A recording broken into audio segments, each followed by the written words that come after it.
Hello.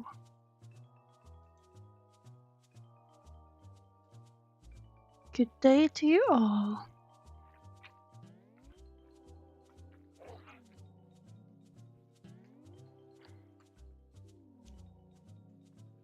Since I went shopping the other day, I got myself a Dotcard. And I am very much wanting to swatch it out. And thought, why not do it on stream? Surely, that's gonna be fun.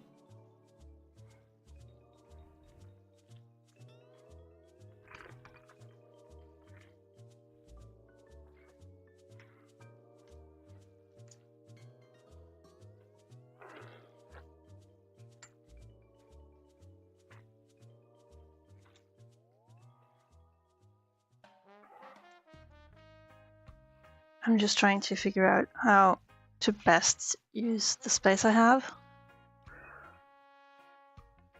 Because it is not very spatial in here. Super cramped, and I always got stuff around on my desk. Like tons of brushes and other tools.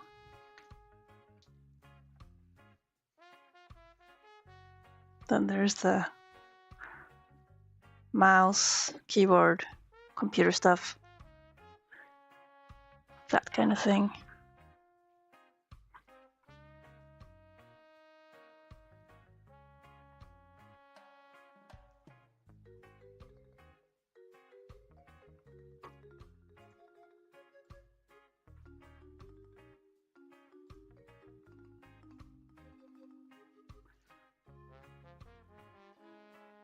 I got this little support thingy. So there's a brush rest, which I can use. I'm not sure if I am going to use it. It's not finished. I have to paint some more details on it before eventually sealing it up with some resin, or I'm not sure how I'm going to do that. But it is usable as it is now. It's just that the paint might get scratched off, or it's possibly not going to last or be waterproof. But I think I'll be setting that aside. Now, I got 2 jars of water. One which has had some blue-purple pigment in it for a long time. I'm thinking this is going to be the dirty jar, and I'll be using this for clean water to wash my brush. So, for those who are unfamiliar with Dotcards, this is Winsor & Newton's, just a brand who does watercolor, among other things. And many manufacturers, they make these sample cards that hold usually all of the paint that they have in their collection, which is nice to have. It serves both as a swatch sheet, so you know what the color looks like, but also watercolor can be expensive, and so especially good paint can be expensive. So for my part, I have been buying a lot of paint that kind of didn't work out as I wanted, because I knew the tone of the color was what I wanted, but I didn't know how it would behave. Like we talked about on the previous stream, that I had this purple that was a very nice hue and all, but it was granulating, like super granulating, and didn't look well for my uses, which was disappointing. And you know, a Dotcard can help with kind of avoiding that. I'm not sure how well it will work.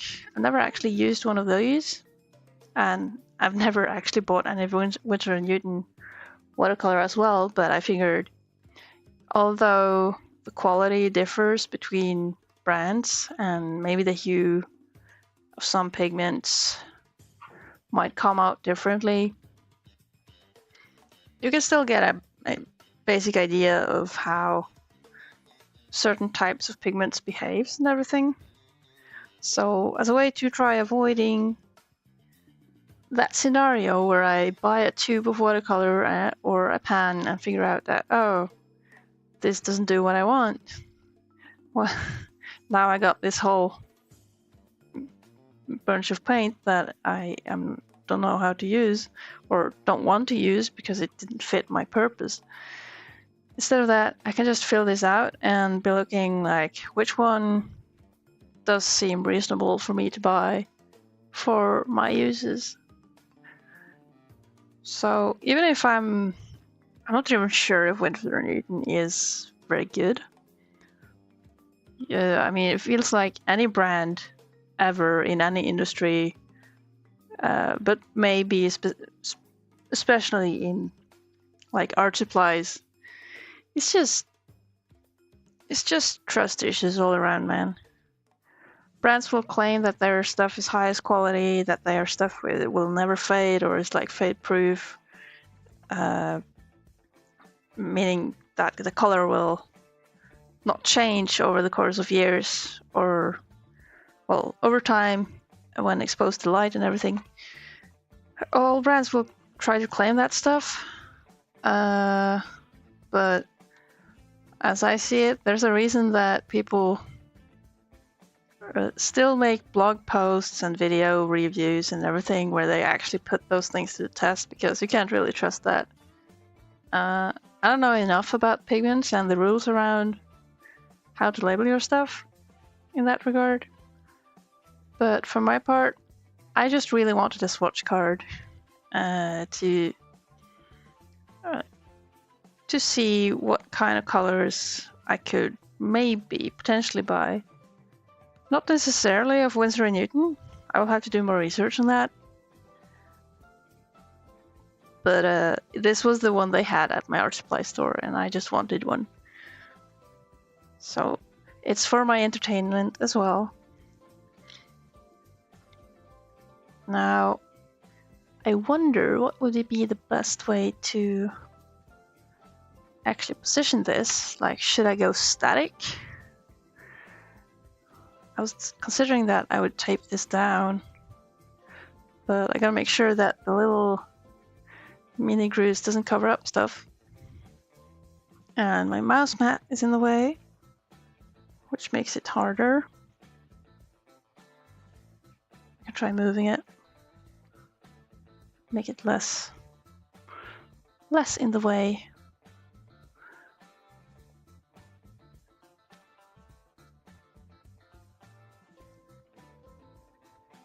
I mean, there's also the chance that chat will be covering parts if I'm not careful with it.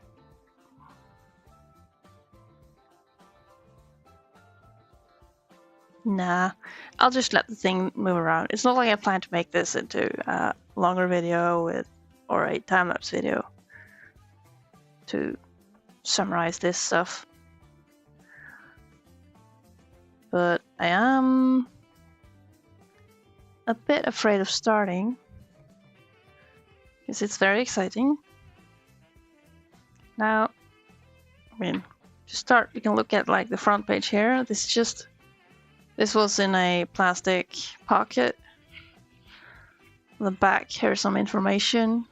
So this illustration here is showing how the paint ideally should be stretched over the square.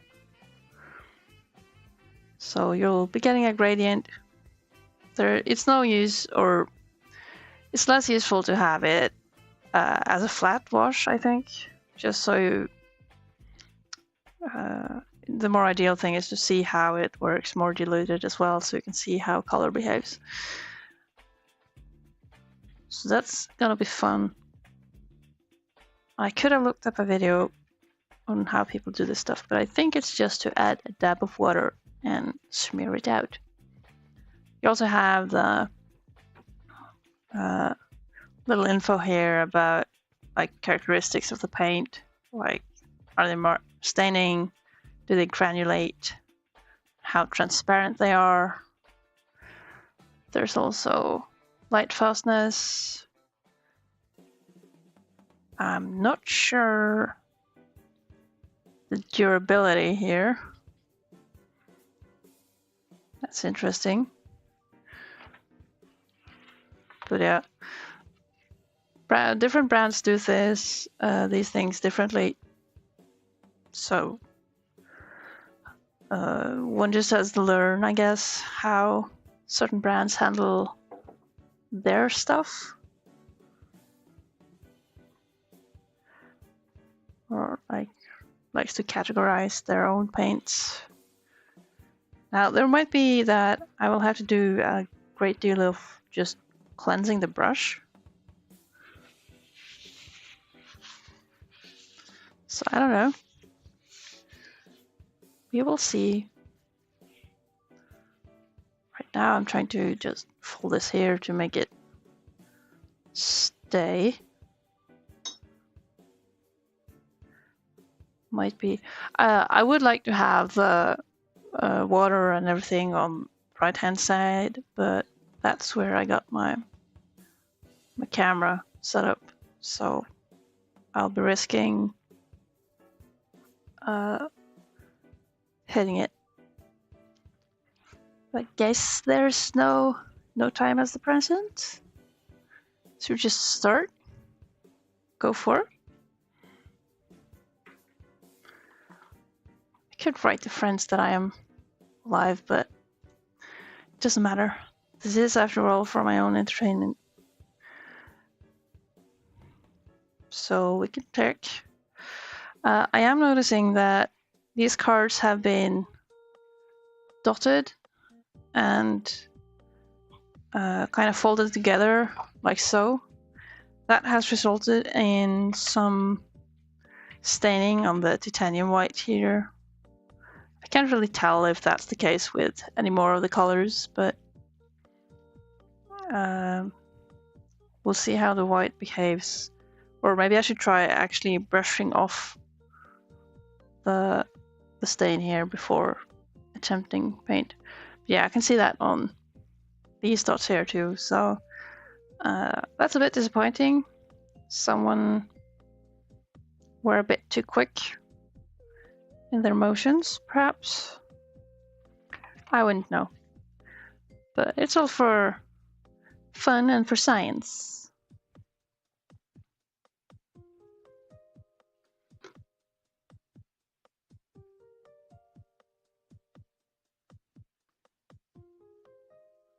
So this area is lemon yellow. I am doing the worst job.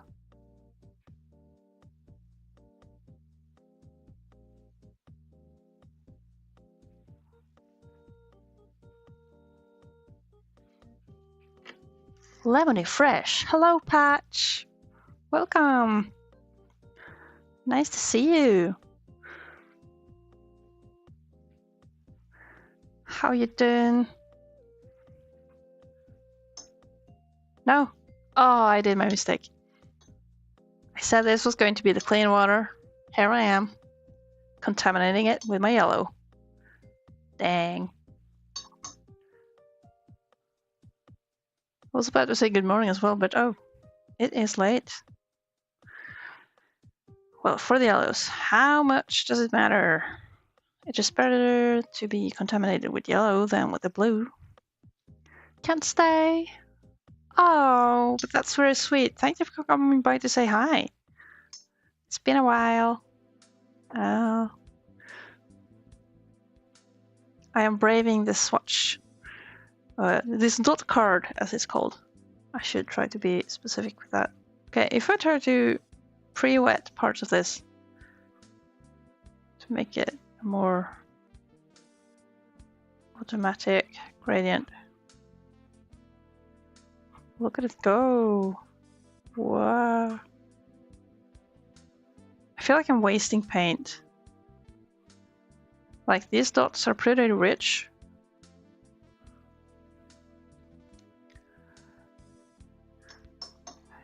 if I am on later, yeah, I'm not sure how long I'll be. I'll be playing with this, but I gotta go at some point. So we'll see. Thank you for dropping by still.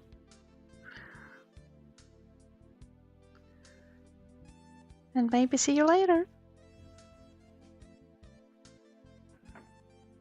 I can't believe how messy this one is.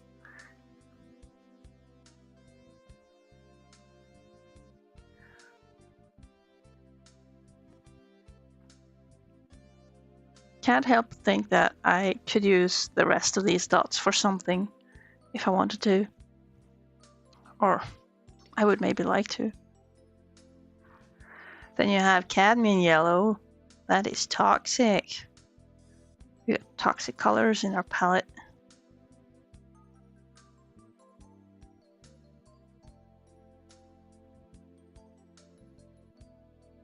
I am thinking that when I'm going to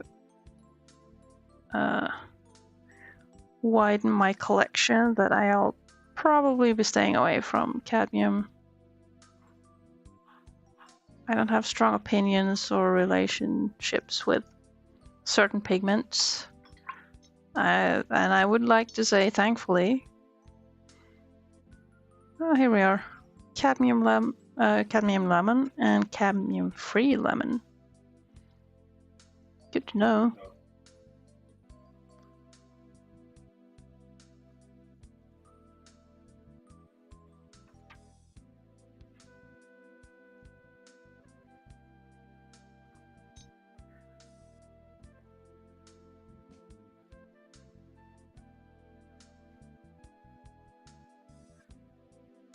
I'm not sure if this is the best brush to be doing these swatches.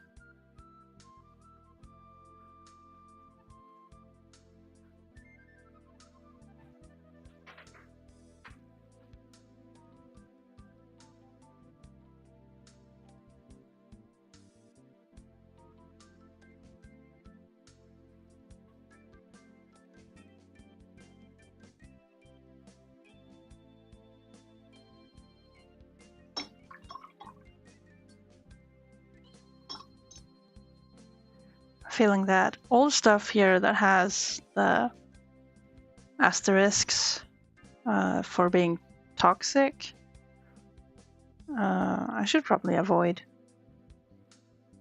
Nerfy, hello! Good day to you! How are you doing? Okay, I gotta swap out this water. Messed up my system.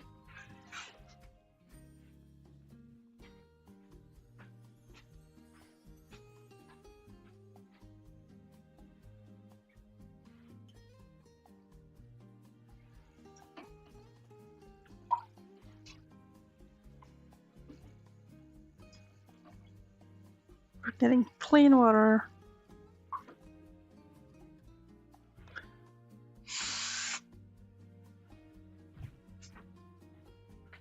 I think. It's rather foamy. You are tired. Tired Sunday for you. Right, here we are. Dirty jar. Clean jar. So, help me remember. I think if I do the dirty jar closest, that should be doing the trick properly. I just hope that the blue dirty doesn't contaminate my yellows.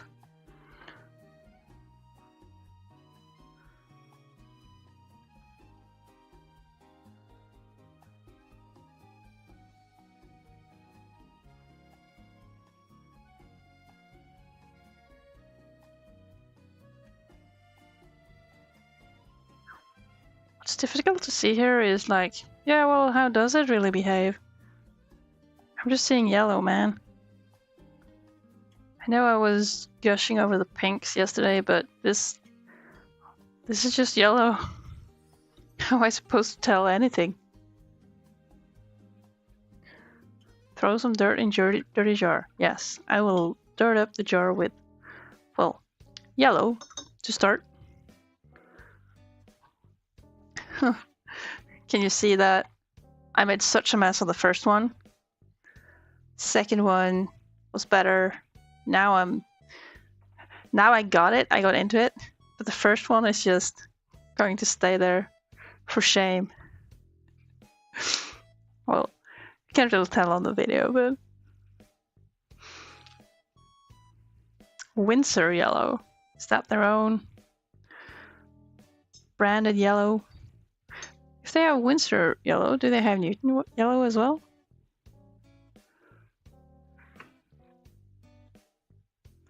I think I'm on the right track with like pre-wetting parts of this. So my pigment nerdy friends have been complaining that yellow as a pigment in the world, the good yellows are disappearing because the car industry doesn't want it anymore. And so it's harder to get, something along those lines.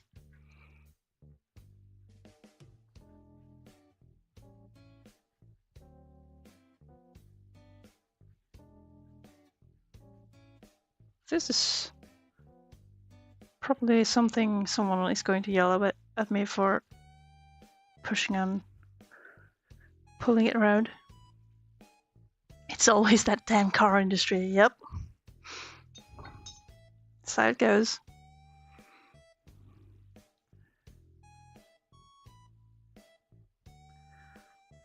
Lemon yellow deep. Alright. But what's so deep about this yellow?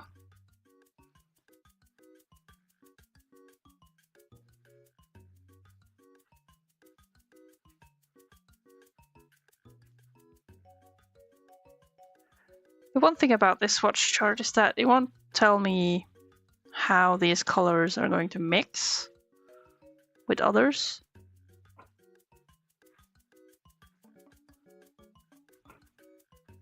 I could probably do some shenanigans to make use of the, you know, the remaining yellow here.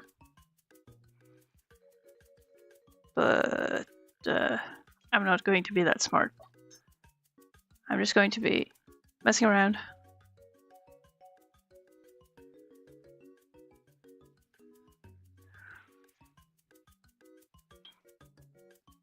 The nice thing about this is that I will get the satisfaction of having swatched every color without also sitting there with a tube of that paint that I'm never going to use.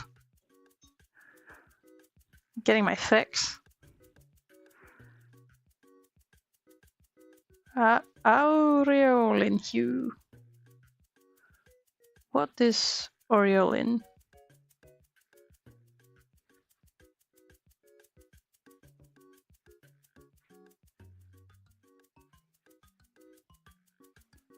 I read an article about hues a while ago, about like how, yes, certain pigments have been recreated to look alike, or some colors have been recreated by lookalike pigments. Are therefore called hues.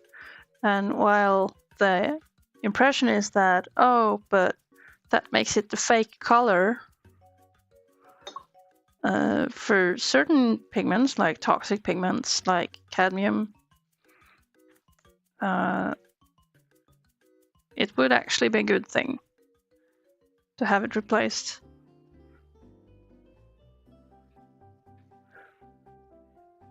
So I don't know enough about it. I just know that cadmium is toxic and should be avoided. So hues are probably good. I could look better into all the other stuff that's also not good for you. Now this is transparent yellow. It looks like poo on the page. What's it about?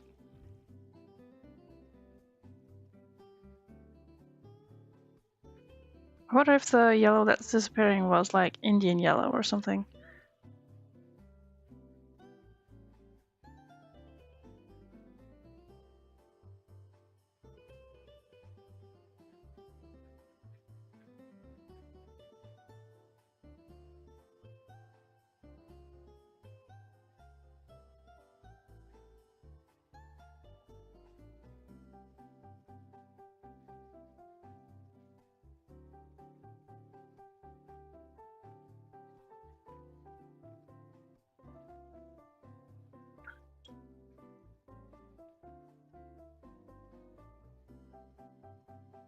This one's a funny one.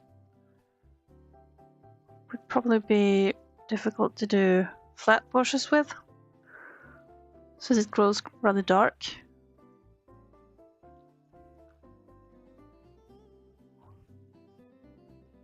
Kind of like the Windsor yellow as well, since it's a warm yellow.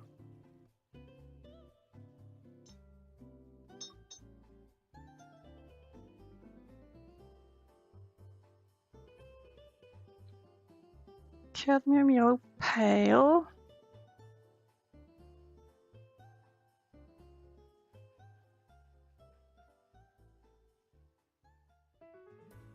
Looks strong to me.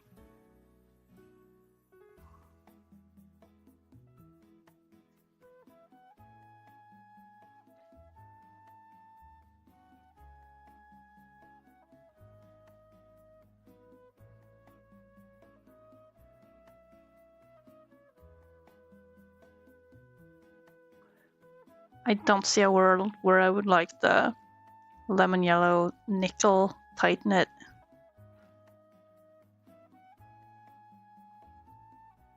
It's like if I wanted that kind of yellow, I could use either just a very diluted yellow or mix it with white.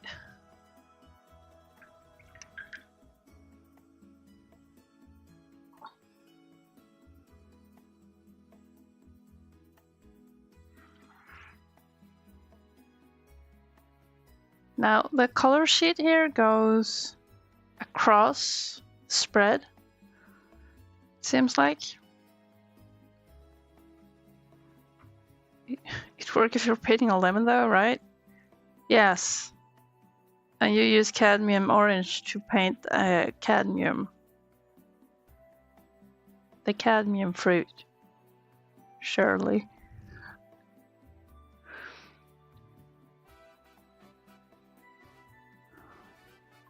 Part of me wants to just continue down on this page instead of carrying on over here, mostly because of space. But maybe it's good to carry on with yellows.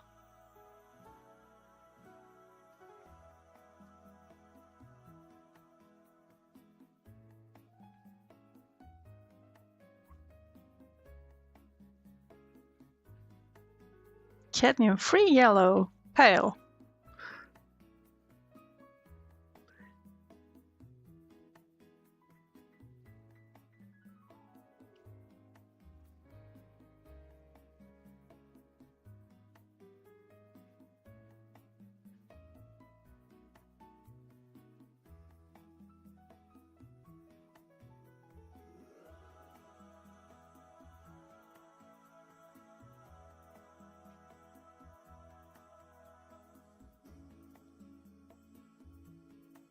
I was thinking that these dots was like stinking cheapskates, but I'm having trouble actually diluting the whole color. So I'm keeping it. I think on the back here, yeah, it's keeping it in the illustration as well. It's a nice way to tell what the color looks like in the pan as well. Like if I diluted this one, I would probably not remember that it was so dark.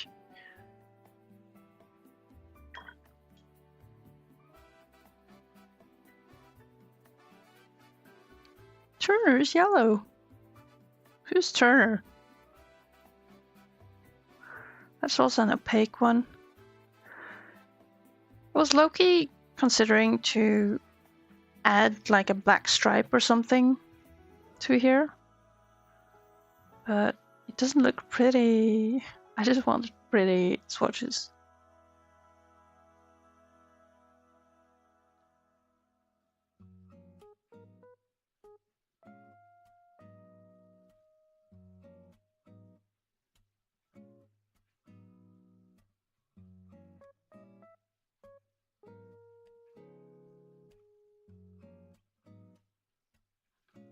Oh no, I'm messing up.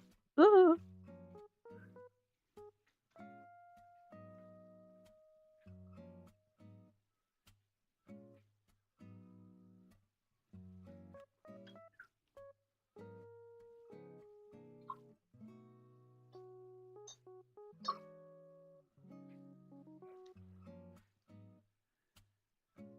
Then we have a new dark one.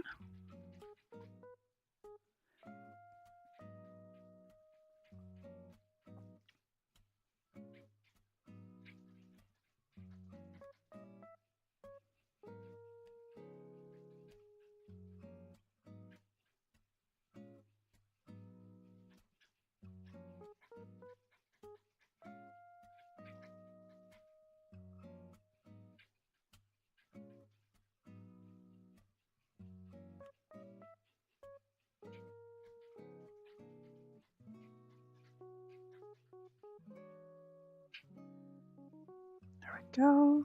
Some nice dilution.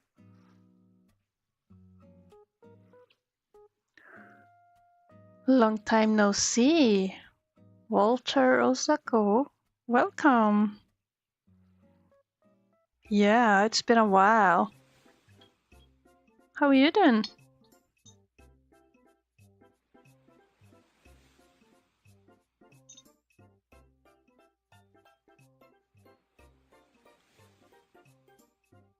Oh, here's the cadmium yellow. The others were just other types of cadmium yellow. Who needs all this yellow, really? Who needs this cancer?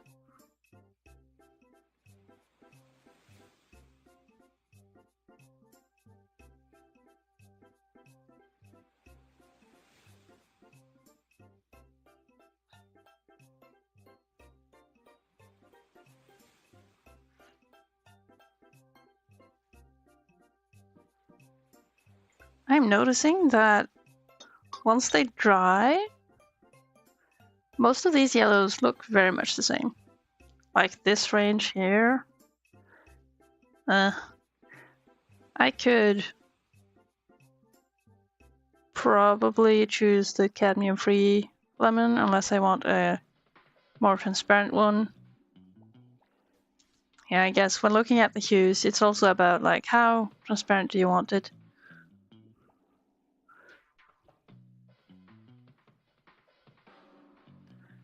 And cadmium-free yellow. Whoa, let's compare.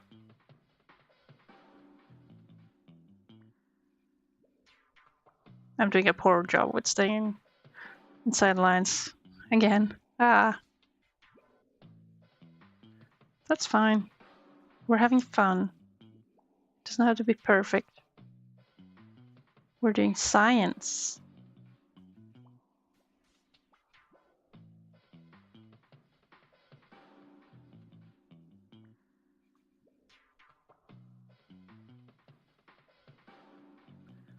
I do like warm yellows.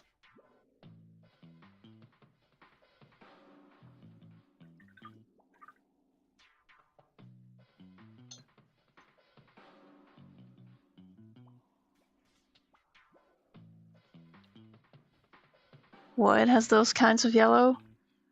It has all kinds of yellow.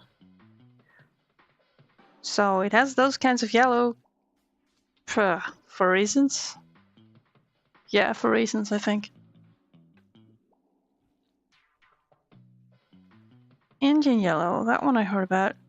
First we have the Windsor yellow deep.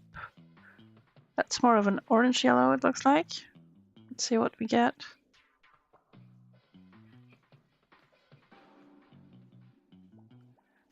This is more like towards orange for me. And probably a color I would like to just mix on my own.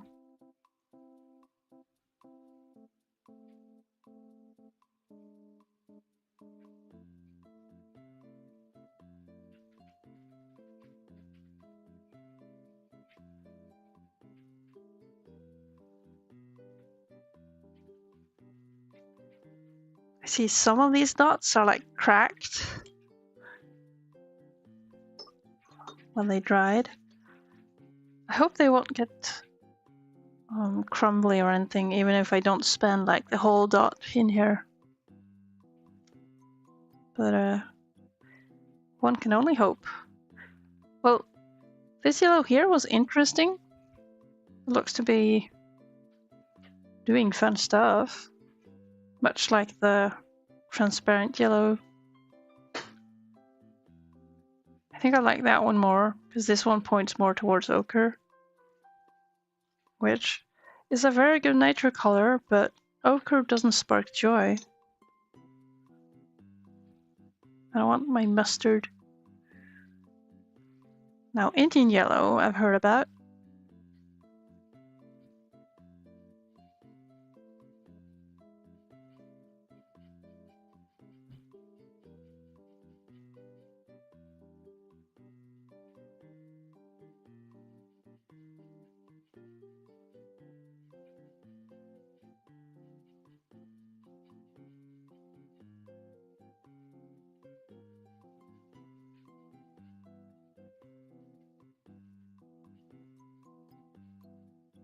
It is very orange.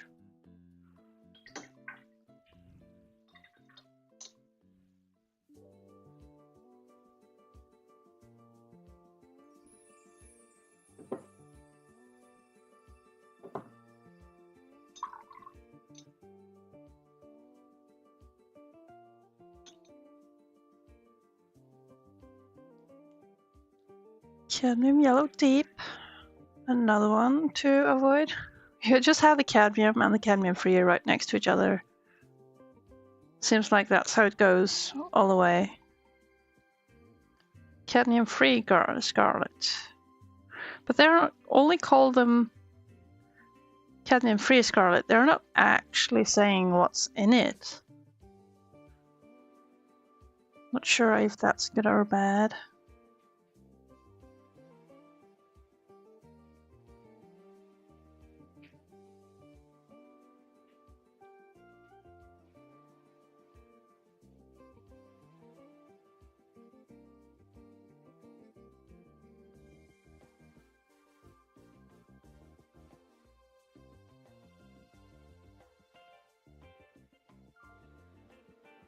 Do I like orange perfume?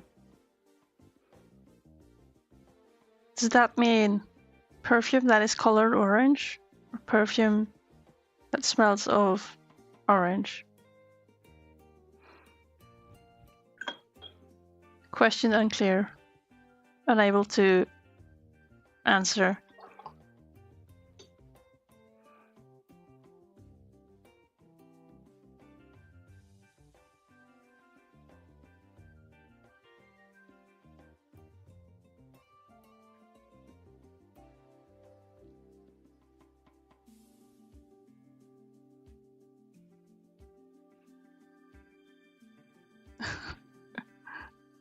This or that, yeah. Great.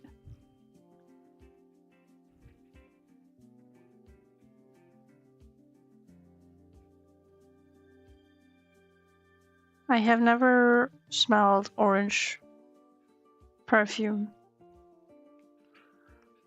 so I do not know what to think of it.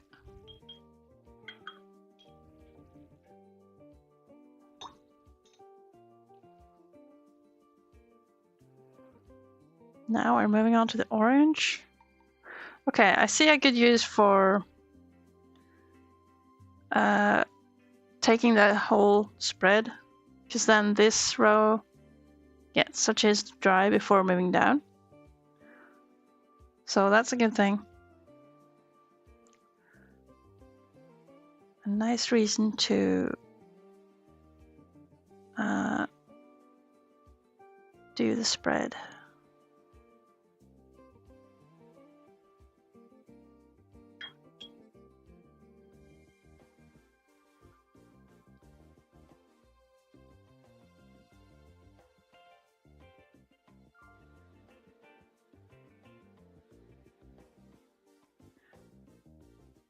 This is also one of the kinds of orange where I like that kind, but why wouldn't I just try to mix that somehow? I think I would like to mix that. Looks like sunset. Yeah. It's very pretty. That's a hole. Is it a row? I can never learn the difference between rows and columns.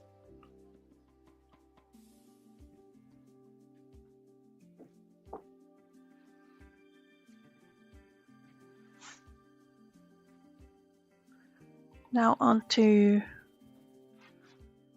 the next.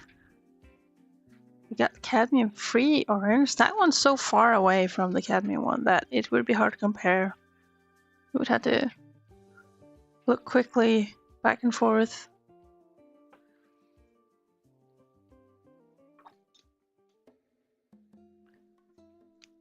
Deepest yellow? I'm not sure.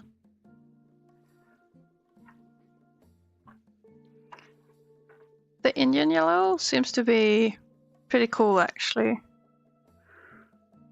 Because when diluted, it still got quite strong, warm yellow feel to it. So I might want to keep that in mind. Though that might be one of the ones that are disappearing from the market. But I don't remember my facts. I just hear people talk about it and they're like, oh yeah, I remember someone talked about it, have no clue or recollection what was actually said. Because I paid that much attention. Alright, next.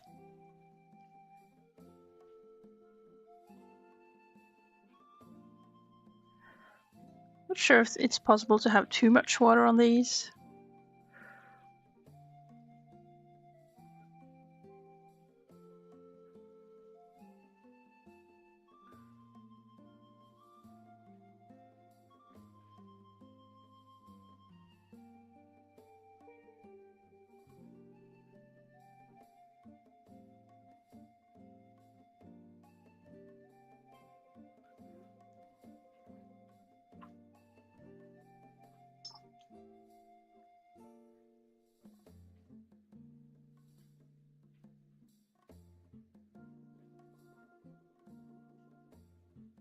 I shouldn't be adjusting like this.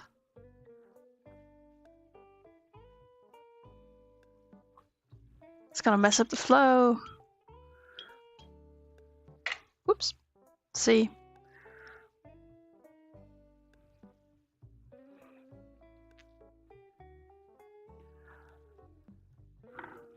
Alright, this paper towel is getting obliterated. Windsor orange. Hello.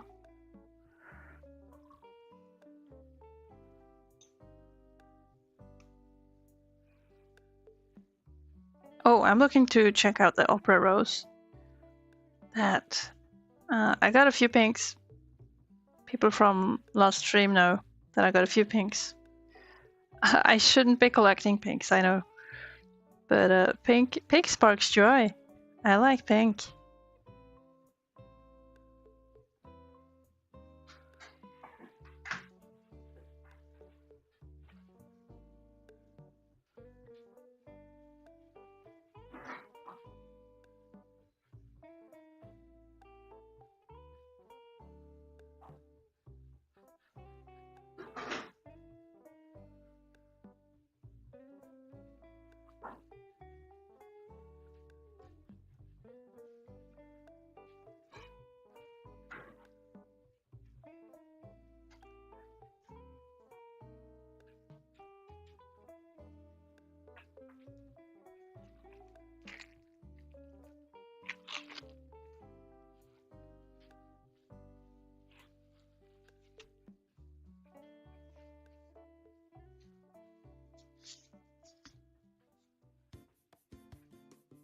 Alright. I'm seeing there's quite a delay on YouTube actually. That's impressive.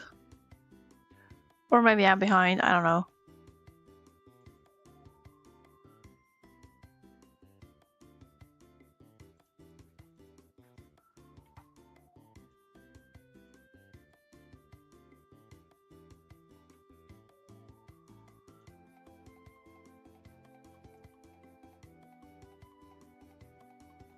Oh yeah, the other stream is actually behind. There we go. Okay. Winter orange. Now I'm also curious to see everything cobalt. This is cobalt violet. I don't trust anything cobalt.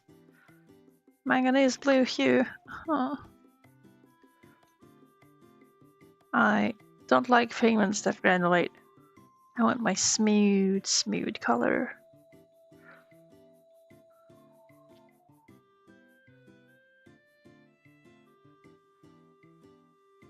Oh, now we're getting very reddish orange. This is more... This is on the pinkish side. It actually turns kind of salmony when it's quite diluted.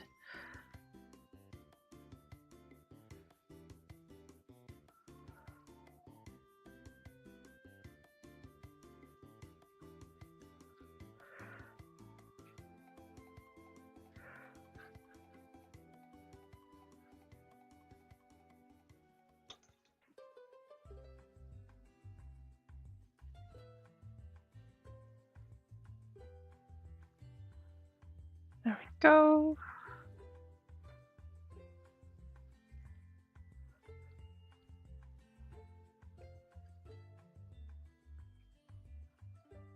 This is an orange that, for me, it does not spark joy.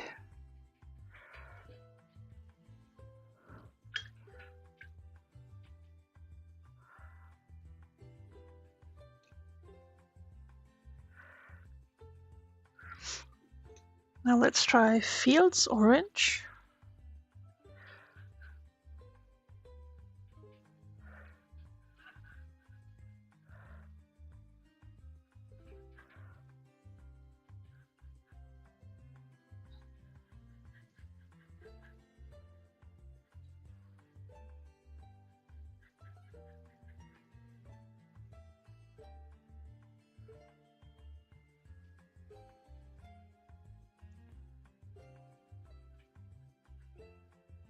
That is more like the pleasant sushi salmon kind of orange.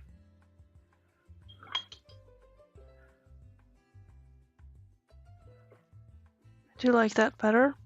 Transparent orange, looking very red.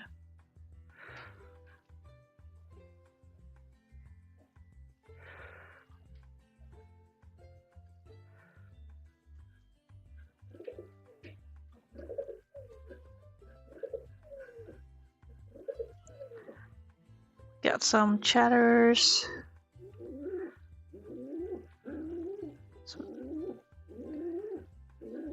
Some active chatters. Now, transparent orange. This one would also be, yeah, maybe slightly difficult to have a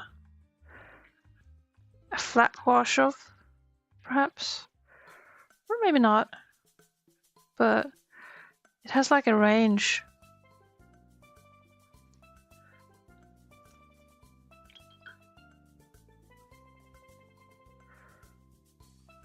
We're going to Mount Doom. Yeah. Okay, it's gonna get hot. Blood will be spilled this night.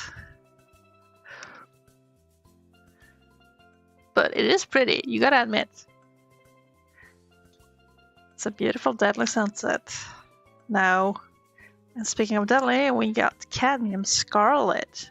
It has 2 asterisks. It says, do not spray apply.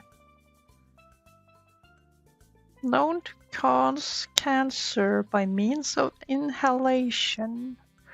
Yeah, I will stay away from that one. So they are marked with asterisks if they contain dangerous stuff, and all the cadmiums are just cancer party. Oh, look at this baby bleed.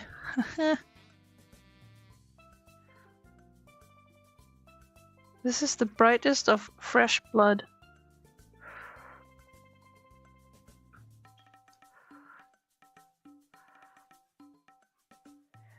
If red gives you anxiety, look away.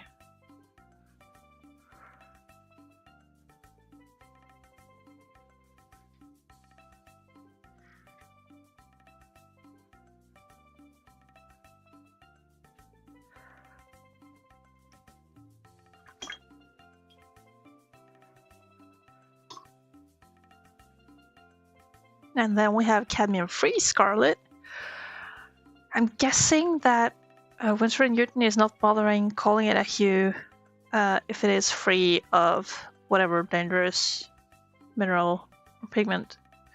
They're just like, yeah, this is free of that, but it is that color or trying to be that color. So, go figure. And it is better to label it as cadmium free or like whatever dangerous stuff free, I think. Because calling it hue, that still, even if you know it's not a case, it's like it gives the feeling that, oh, so this is the cheap or fake version, right? But for like health and safety reasons, fake is good. It is good to remember that fake is good in this case.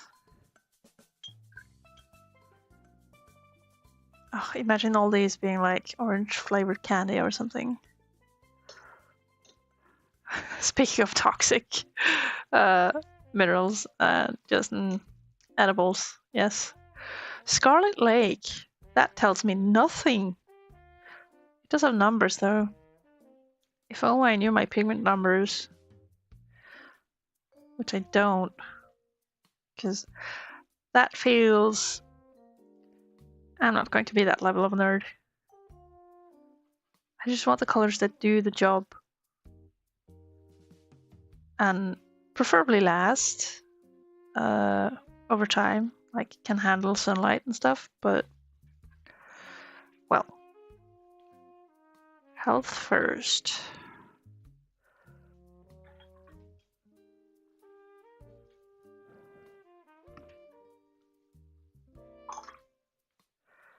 Cadmium red, cadmium free red.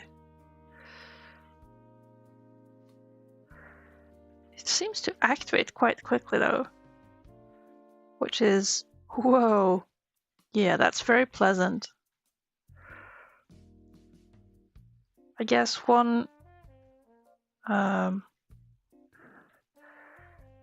one thing of comfort, how quickly paint activates when you add water to them. A lot of student grade paints are just, they take forever and doesn't give us much pigment.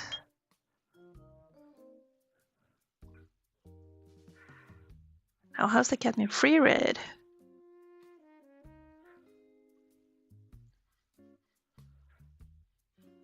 Does it look like just another red? Probably. It doesn't look the same. It doesn't feel the same.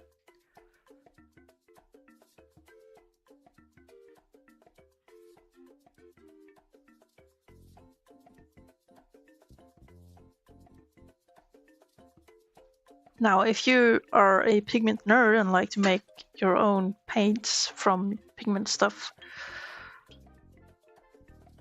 then please do not do the cadmiums without any form of protection or safety measures.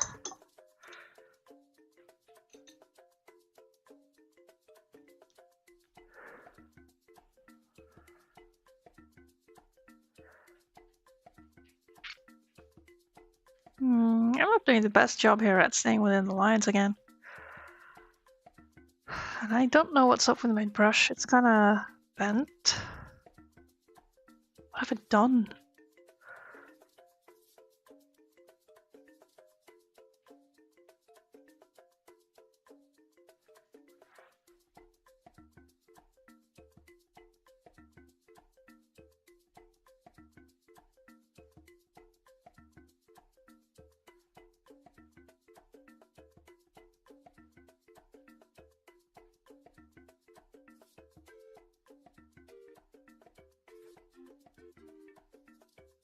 Yeah, wow. This cadmium is just a beast.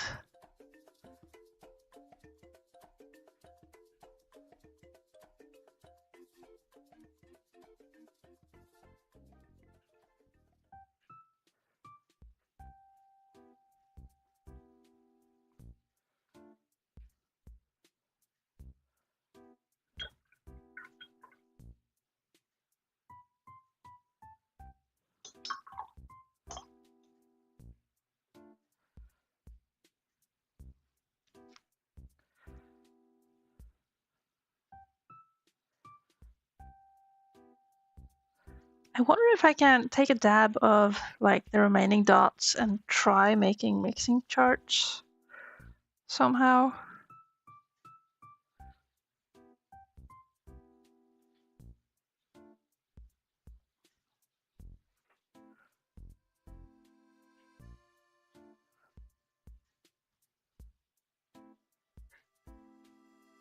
Oh yeah, that one's granulating as well. Ugh.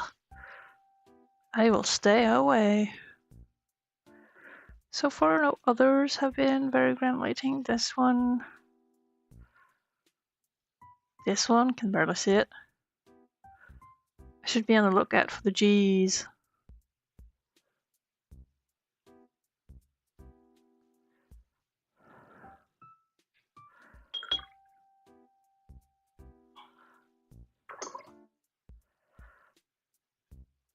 When's the red?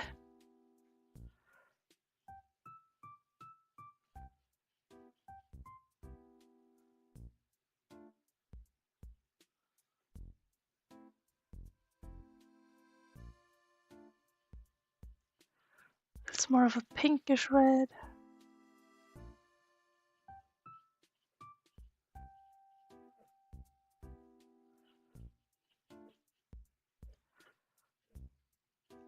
Kinda like that.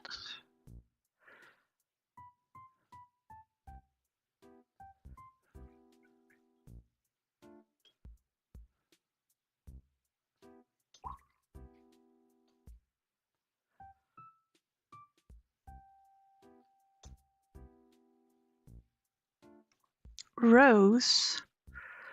That's a mixed pigment or a mixed color.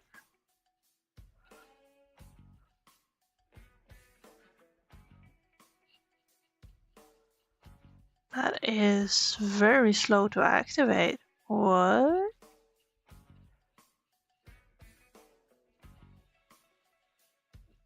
Whoa.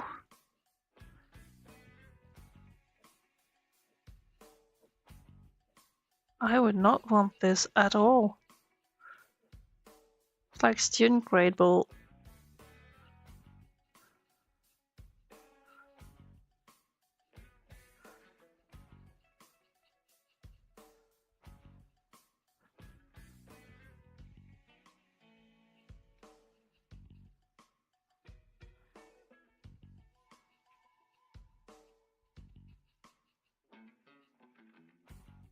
Terrible. Awful color. Worst. Will never buy. Wow. Oh, here we have Quinrose Red.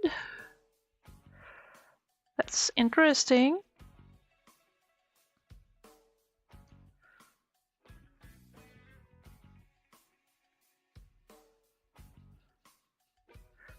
Also quite slow to activate.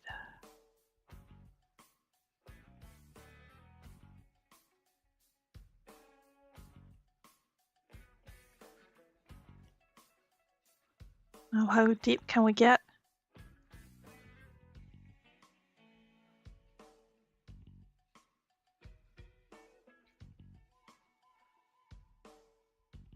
I'm not gonna bother smearing out all of it. But I'm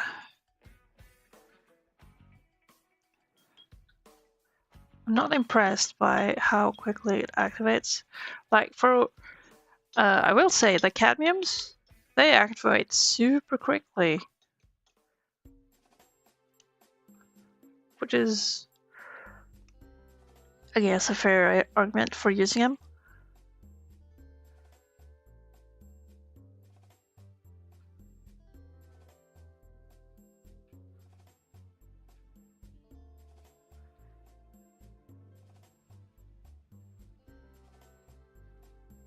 Windsor Red Deep. That's more satisfying.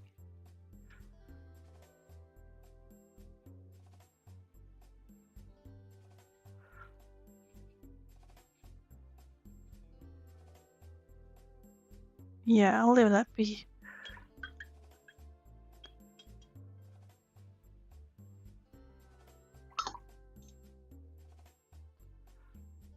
Let's see if I'll be able to finish this row before having to switch out the towel. Might be a little sketchy.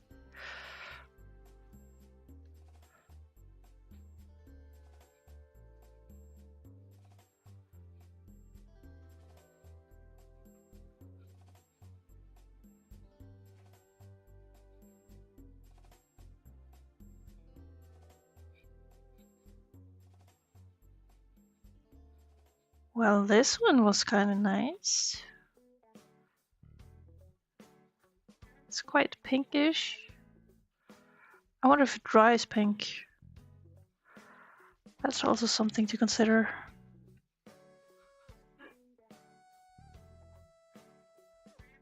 Oops.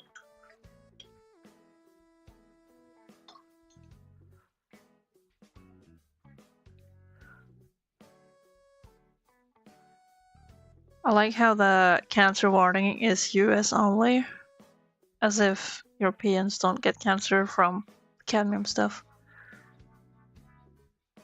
Oh, the blood moon rises.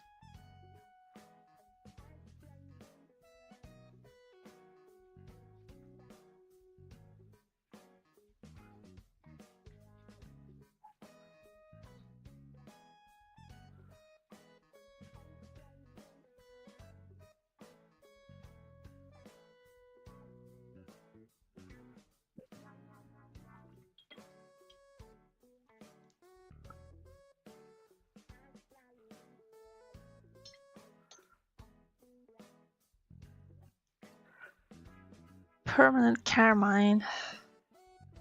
I've heard about reds that they don't really stay, they don't keep well.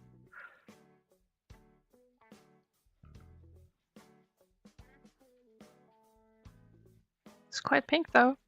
I like that.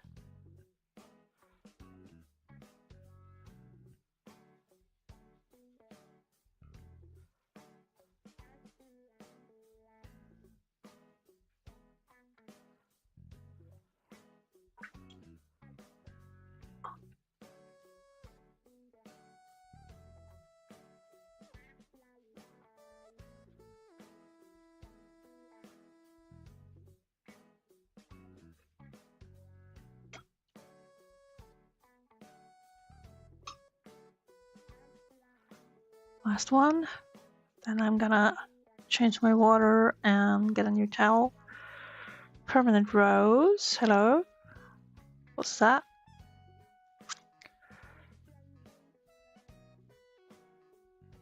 Ooh. That's kind of pretty.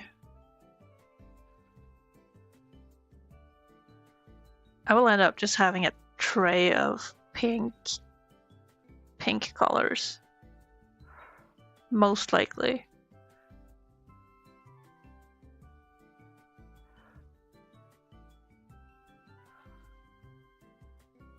Pinks and yellows.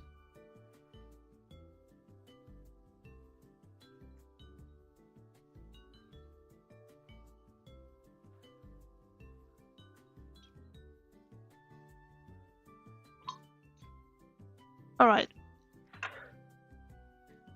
Time for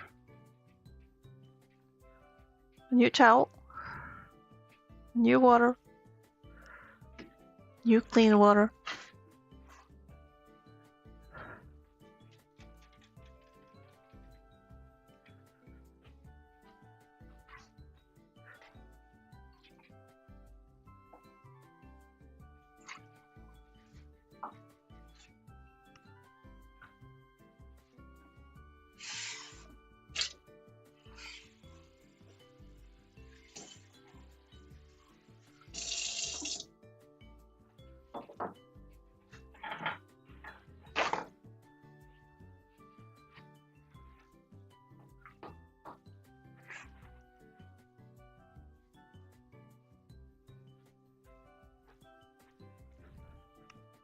It's a good reason to get up and stretch as well.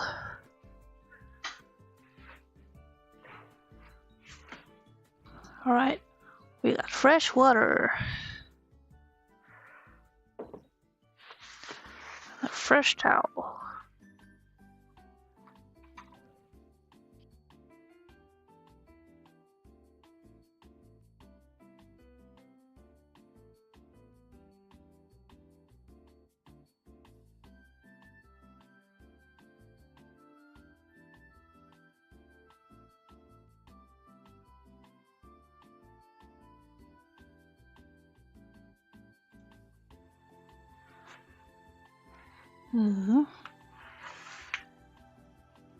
Now are we ready for a new set?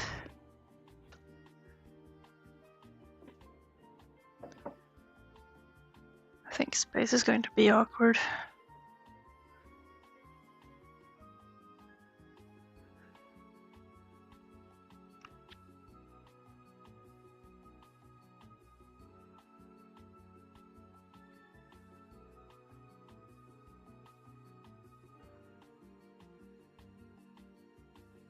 Now, the next is a granulating pink. Oh boy. Let's see it.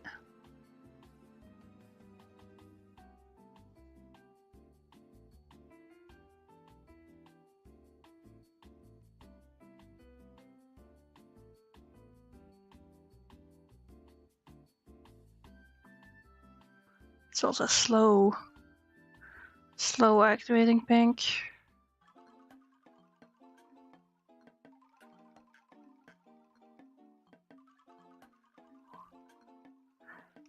I noticed that whenever it's slow to activate, I'm a bit like, nah, I don't like it.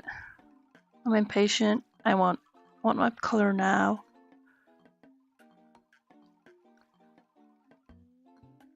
Would be funny if like super granulating would be just GG.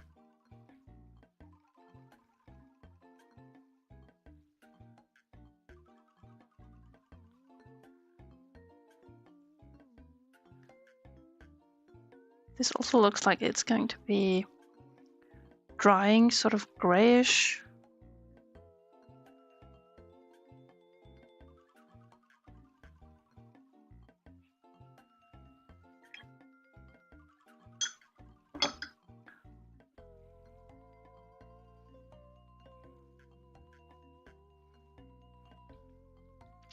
Yeah, that's probably going to be a nope for me. Then we are finally at the opera rose.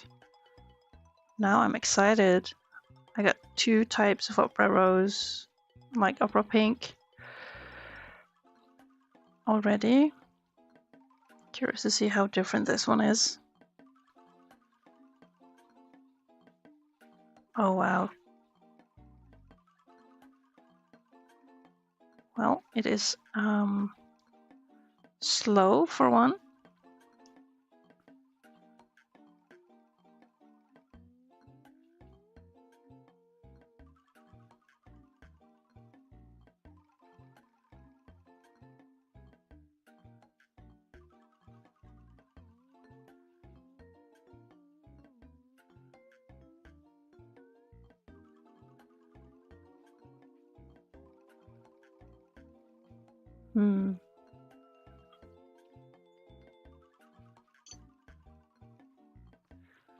quite an intense pink. You'll probably see it better once it dries. Right now it's reflecting quite a lot. Then we have Queen Rose Magenta. I'm saying Queen Rose because I will not be able to pronounce the actual word. And I'm just assuming that it is a flower. I could be wrong on that. But I'm not that good with long words with funky consonants.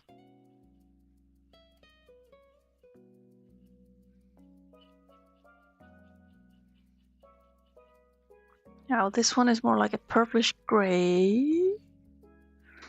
Well, grayish purple, pink.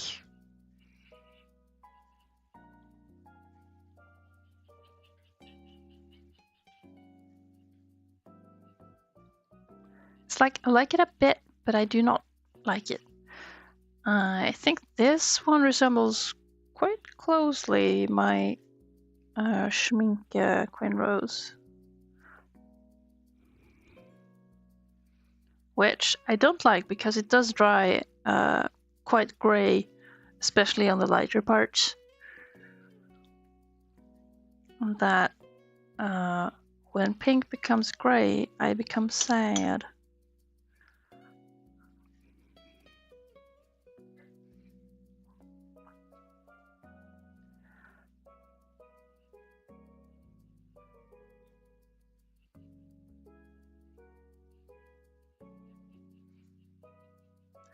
We call this magenta. Permanent magenta. Girl, this is a purple.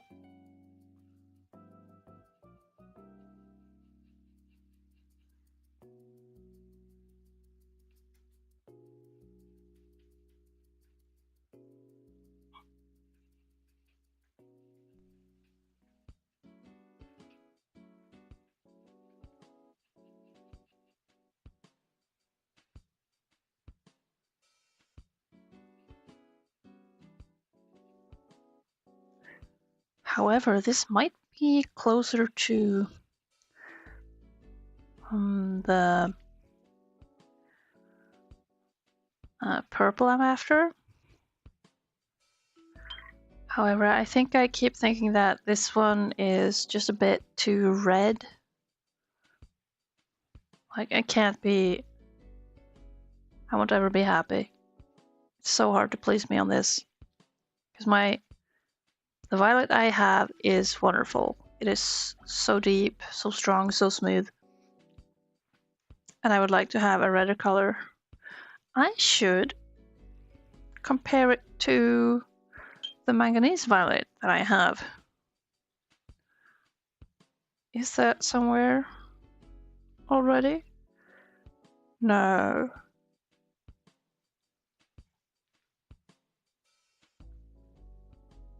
So Winsor & Newton does not have a manganese violet, but they do have manganese blue hue. Well, that means they are not using it, I suppose. Now, cobalt granulating. This one I am going to hate, likely.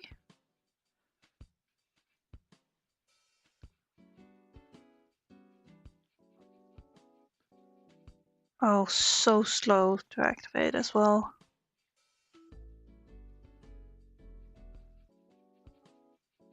Like, come on. How hard do I have to rub to, like, mix it out?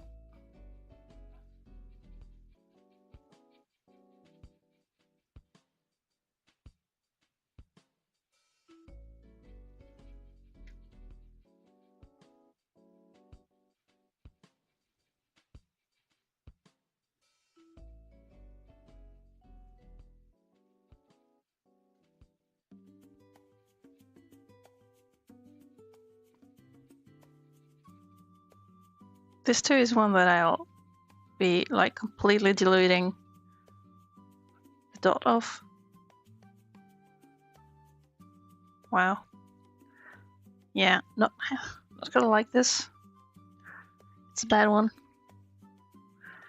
Now I gotta make sure I'm using the dirty glass for dirty and clean glass for clean. Permanent mauve. Mauve.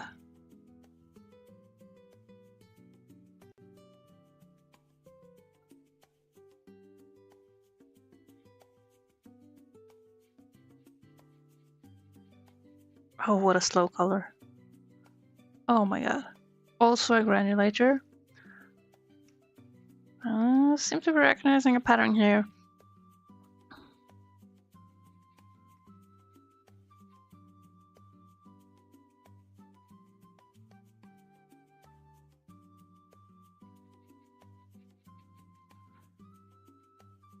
Like, if they are granulating, they seem to be exceptionally slow at activating as well.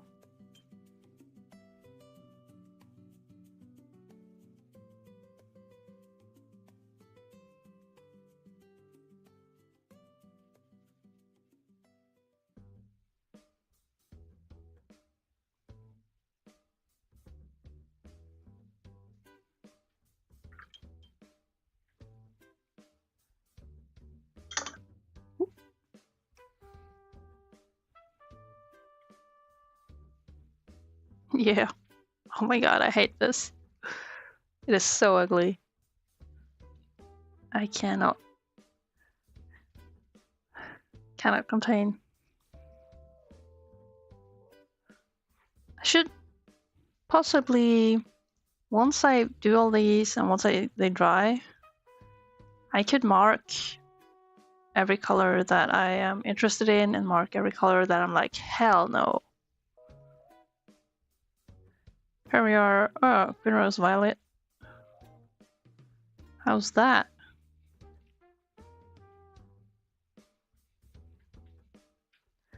Yeah, this one is way closer to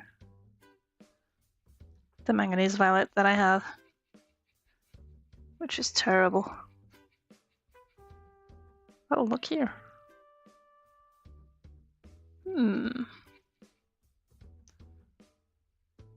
This might be it.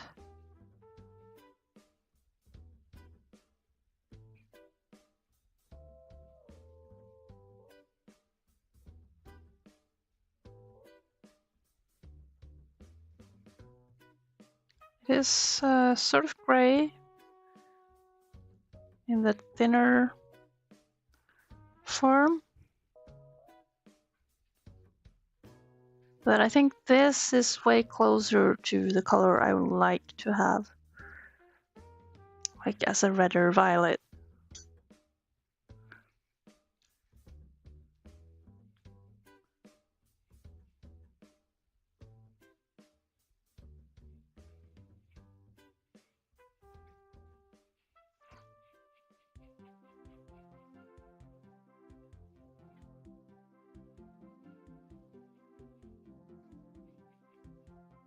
Oh, wow.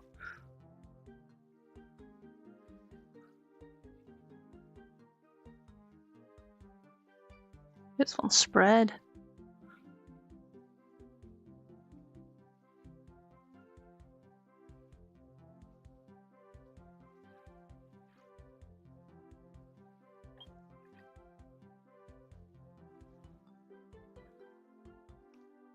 I think this is quite close to my Carbozola violet that I have, which is a Daniel Smith color.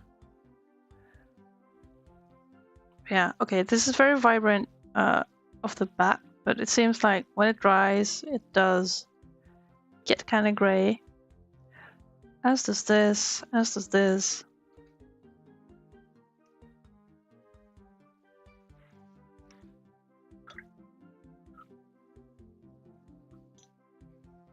Let's see, ultramarine violet.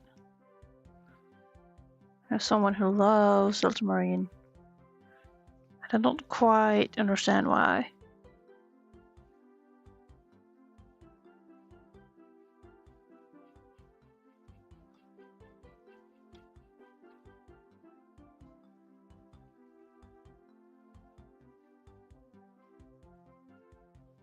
Oh no, mistakes.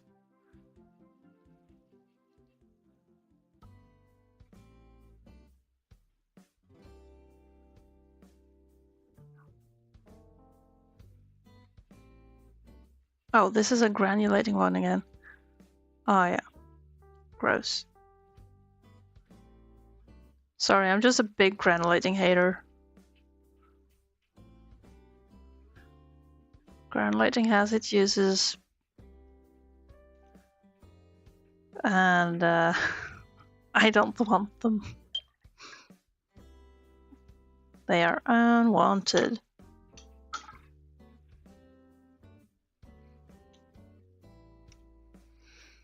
Wither violet. Whatever that means.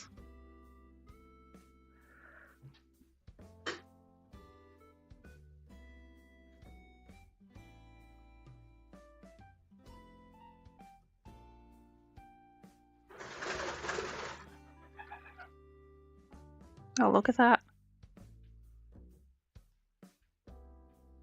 Yeah, this is okay. This is way, way closer to the Carbazilla violet, and it spreads. Whoa.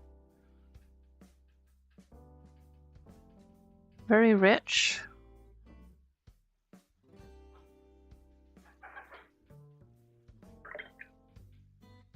Very strong.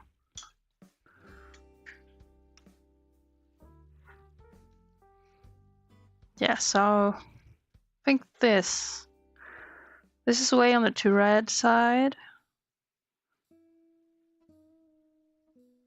This is better. ST staining.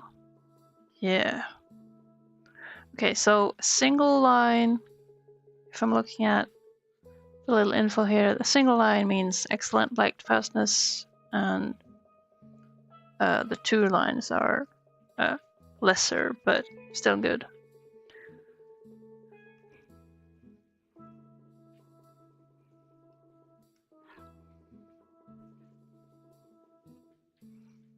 That's cool. This here looks like a good bunch of science. Honestly, this one looks like you took this one and just poured something acidic over it. Had it disintegrate. What a terrible fate. Right? Can I... You can almost... You can see all the colors. I can still scoot just a bit. Though carrying the water like the wet brush, that's gonna be risky. But I can risk it. It is fine. What can go wrong?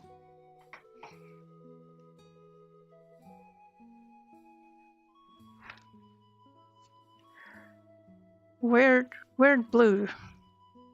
We're moving on to the blues.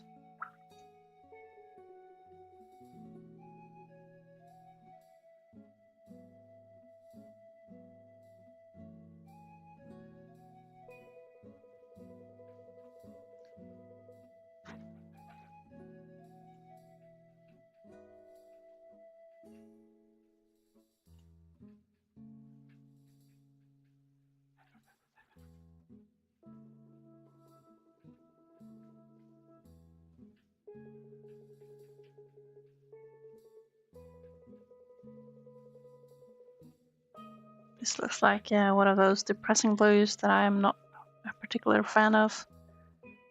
Blues that are grey, sad when they're diluted.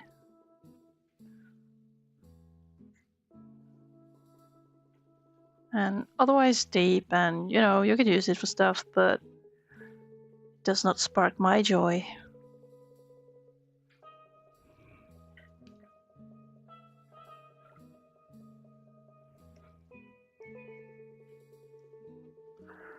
Now, cobalt blue, deep. That's a granulating one as well. Let's get those grainies.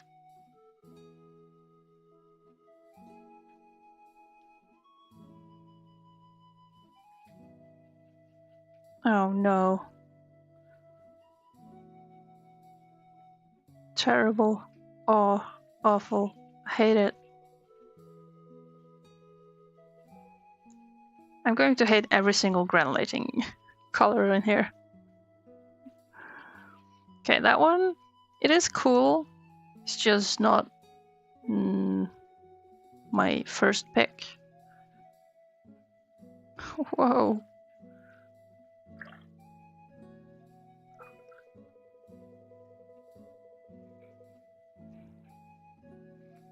French ultramarine?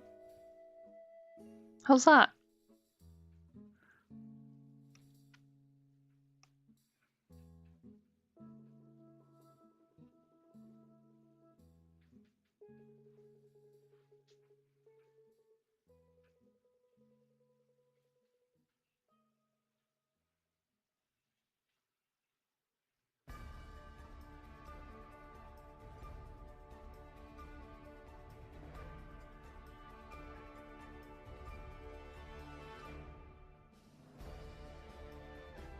Also granulating. Oh, there's a... It's like a row of 3 granulating colors.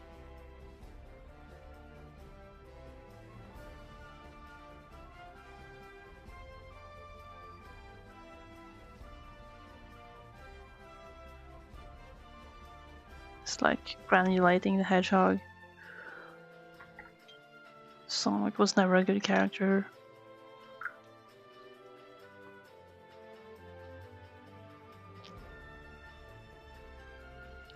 Smolt?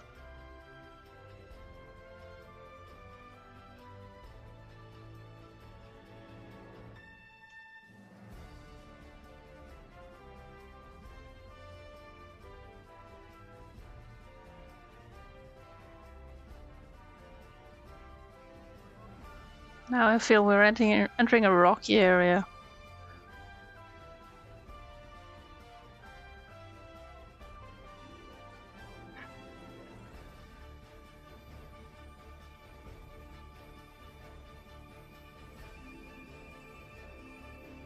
Sometimes when I've looked at swatches or dot cards that have been filled in art shops even, somehow the people filling in the thing have been very good at getting it even or smooth, which I think might be part of the reason why I sometimes ended up buying stuff that didn't behave as I wanted, like happened to be granulating. I feel that was the case with the manganese violet.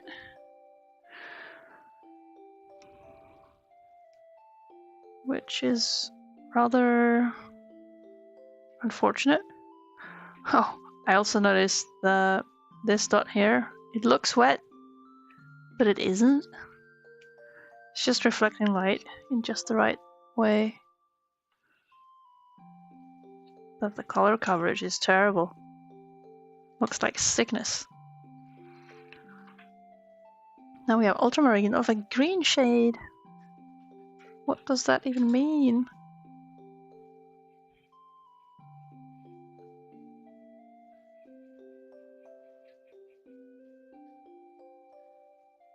Surely it means that it's ultramarine. What else?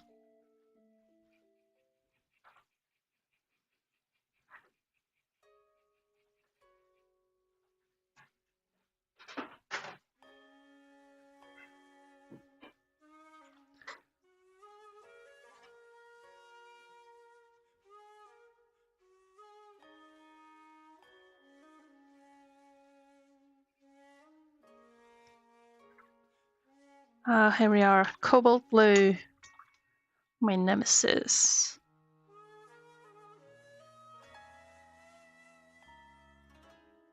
Granulating nemesis.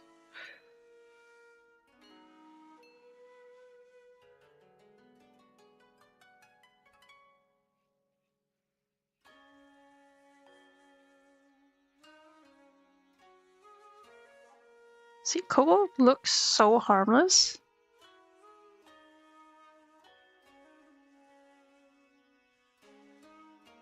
And then it will betray you with its granulating properties.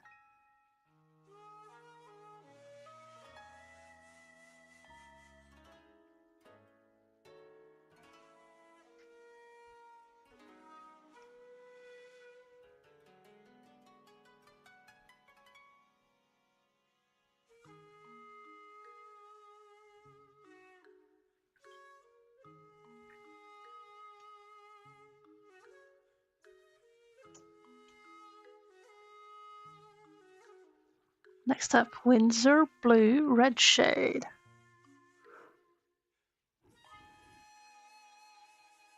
Accompanied later on by Windsor Blue Green Shade.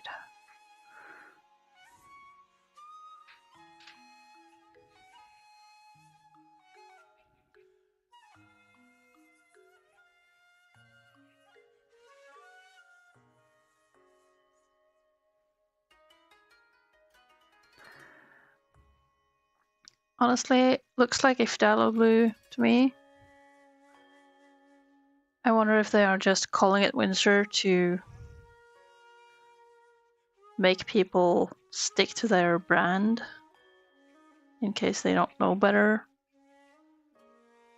But I've seen phthalo blue.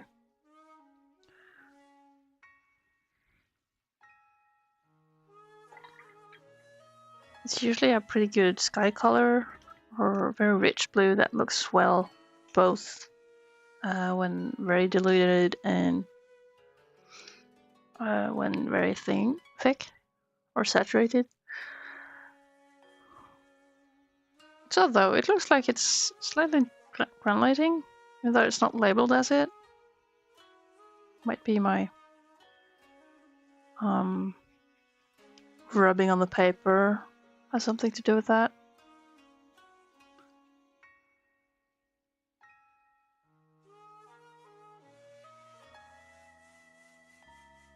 Hello?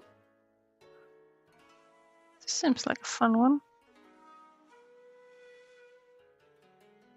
For a colorful rainy day. Strong one.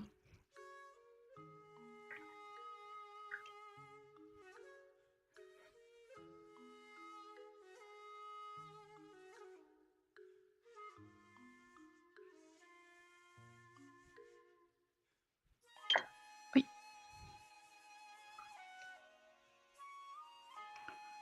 Next up, Prussian blue.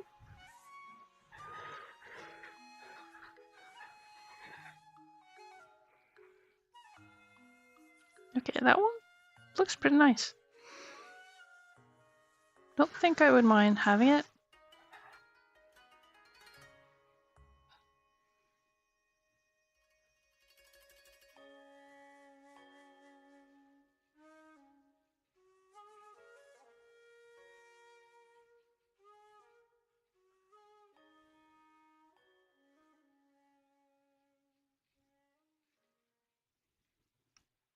Prussian blue also activates super quickly, wow.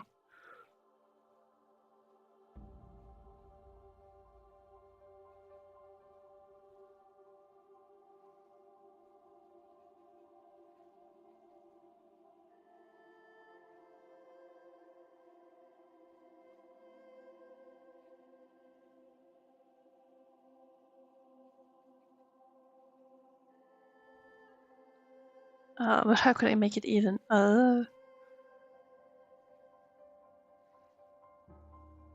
Supposed to do that by itself, but I did some helping. Yeah, Prussian blue. Tasty looking. Staining. Series 1. Transparent.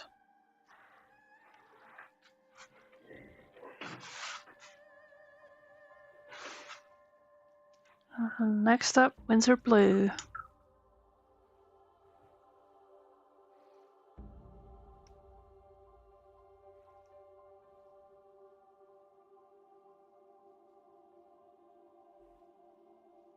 Oh, green shade. Yeah, these are just phthalo blue. I like this blue color a lot. It's very, very bright, very pretty, highly saturated sky kind of feels.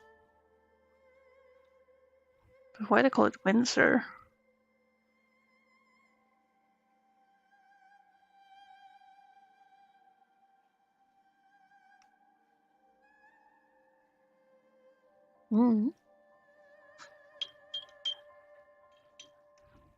Yeah, I love that.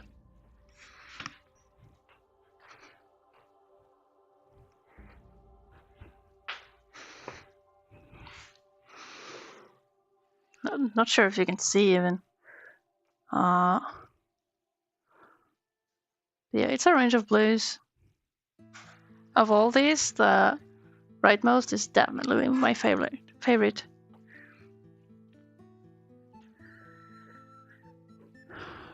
We got also red cerulean blue.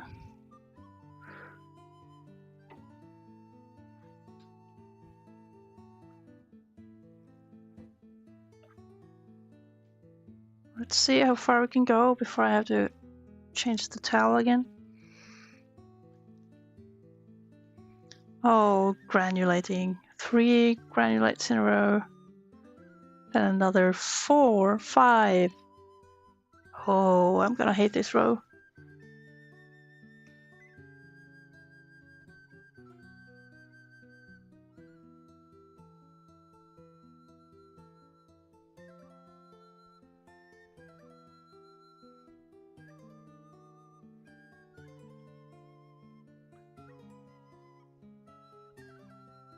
Let's see. Fairly slow to activate as the others. Not as slow though.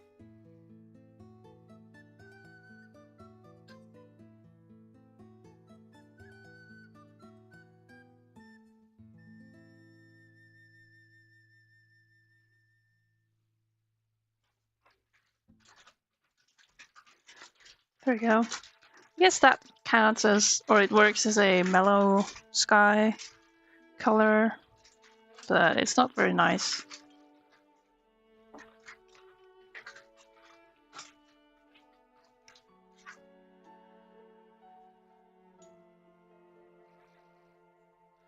And there you have, okay, so you have the cerulean blue red shade and then just normal cerulean blue.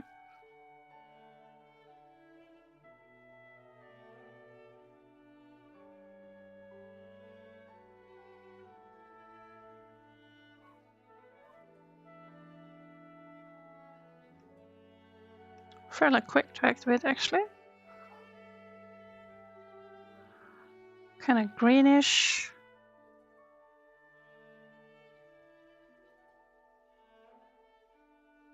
And quite granulating.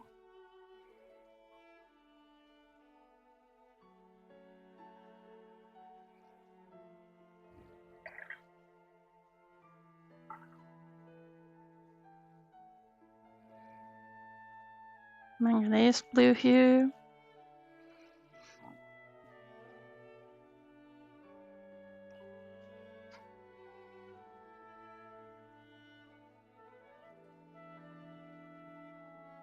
Oi. Oh, the color is beautiful, but it's a granulating one. It is hard to put words to how much I appreciate doing this on just a test and figuring out how things behave.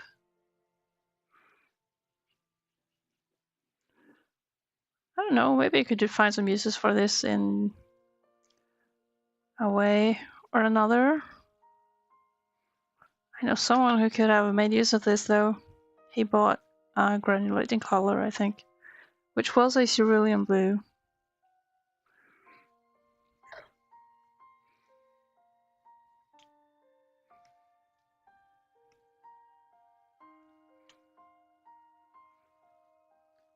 Then, oh, we do have some phthalo, which is apparently non-granulating. Doesn't have any light fastness rating on it, so I suppose it's not quite light resistant. Oops. Oh, look at that richness, yep. Oh boy.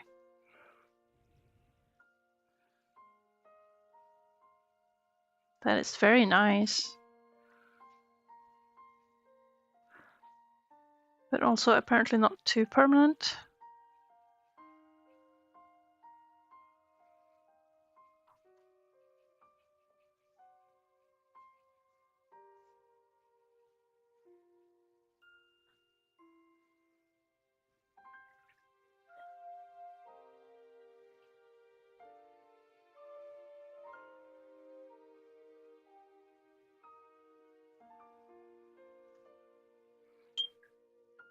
It's a pretty color though. Very intense, but might be drying to be a bit gray, I expect.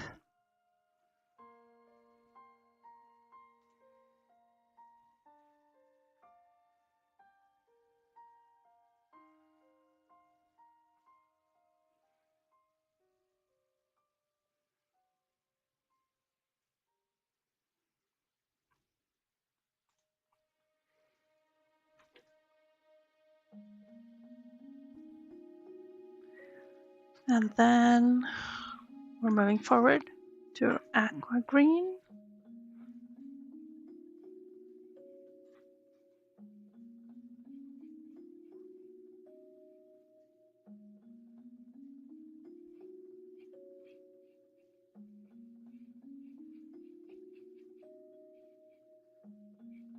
Oh, another pretty color that is ruined by granulating properties. Oh no!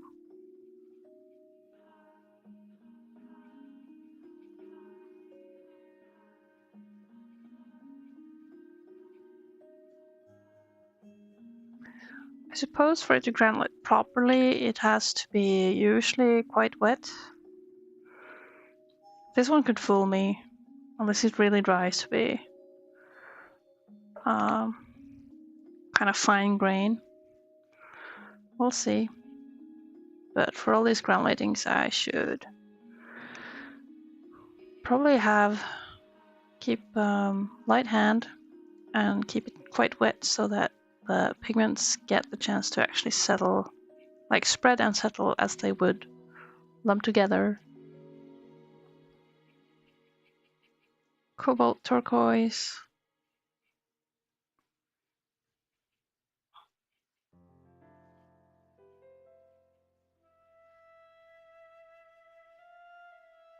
Oh yeah, there we get it.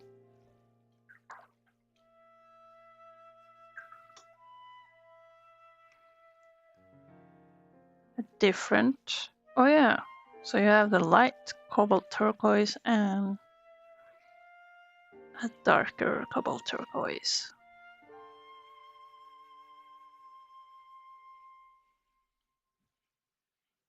That one's kind of gray.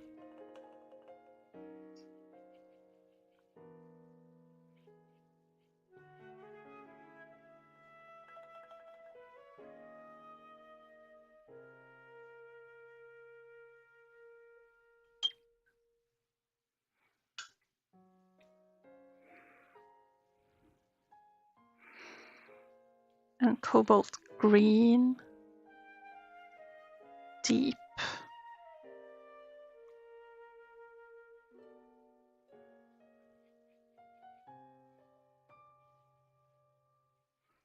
Oh, we are moving towards the greens.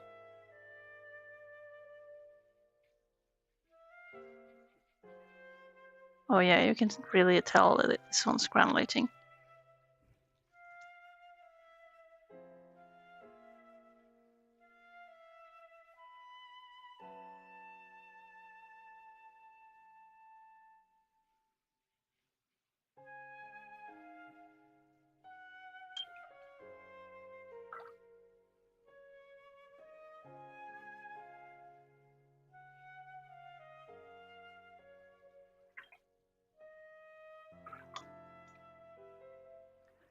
This one looks very nice, but I think it is fooling me because the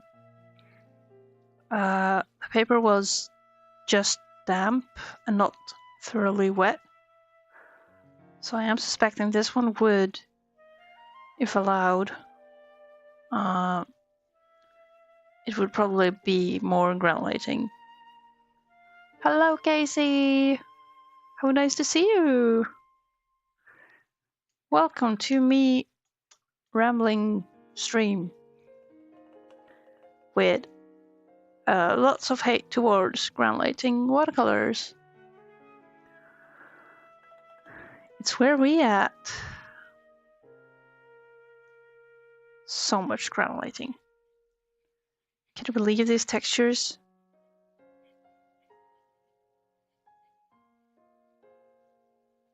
Turquoise. Hi, Paperclip.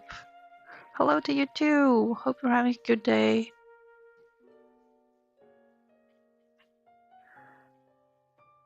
Oh. These things make me so angry. It's great for like nature stuff, but oh goodness. I want smooth colors on my characters, baby. And in that regard, I might consider buying either this or this one. We'll see about it. I have tons of purple right now that needs to be used.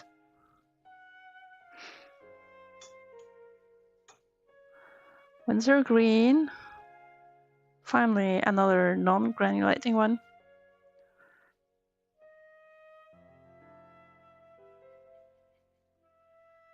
Why do they even call this green? I mean, I would rank this as blue-green. It's not wrong, but you can't plainly call it green, you know what I mean?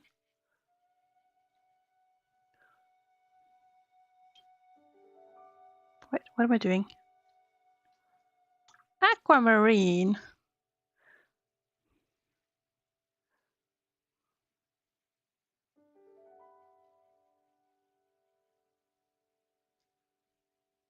They call this Windsor green.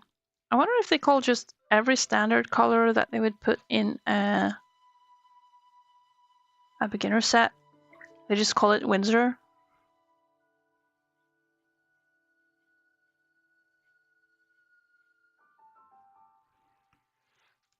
Oh, I'm so angry.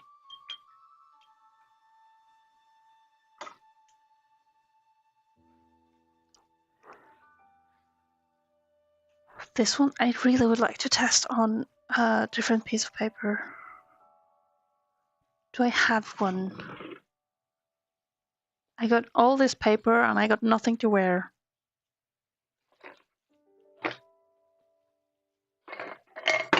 Whoops. Alright, I got the back of something. Here, I can... This one, it says it's granulating, so I'm gonna steal a good dab of it and put it on something wet. Like wet and thick. To see how it behaves. Like so. Yeah, sorry. These are Winsor and Newton colors, yeah. It's their professional line. Dotcard edition. Which is the only one they had at Hobby Chillin'. So I'm not picky. I'm thinking this is a good way for me to at least get to know some pigments better. Despite like whatever the brand, pigments are usually the same, right? And you can learn to recognize some colors or pigments. I mean, for example, the Windsor, they call some colors just Windsor color, and I'm like, yeah, well, what does that really mean? What pigment is this? Okay, where did I put this? Boop. There, it can sit. And we can see if it granulates.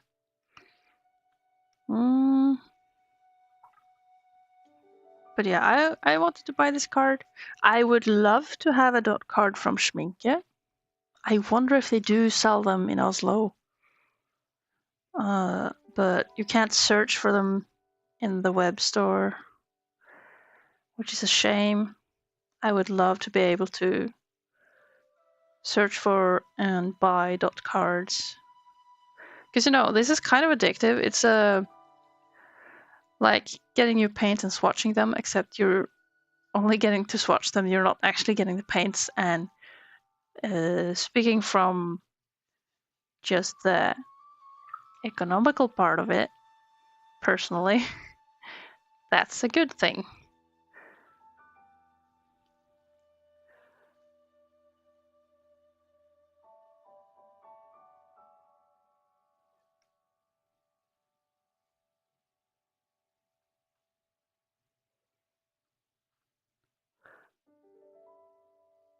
Yeah, it wasn't too expensive either. I think it cost 140 kroner or something along those lines.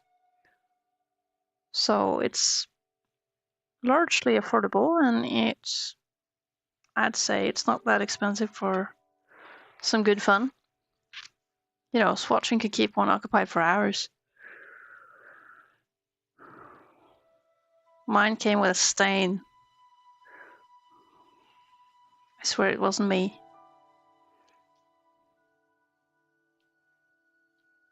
Now, that's a granulating.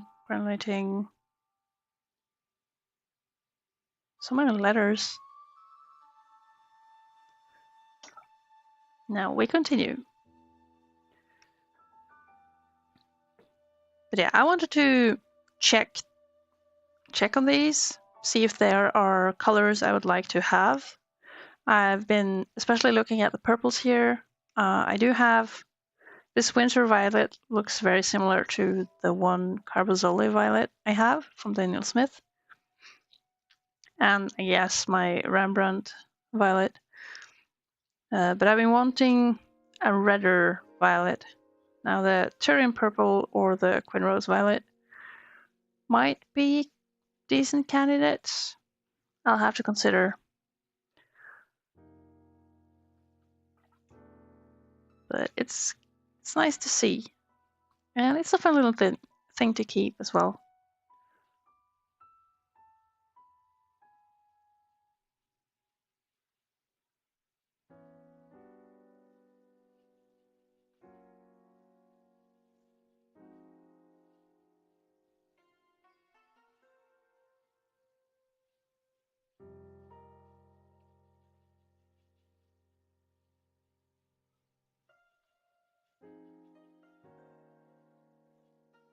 This is a very Christmas green.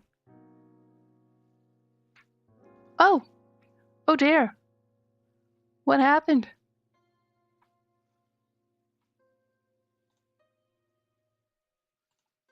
My device did things. Now let's try unplugging and replugging it.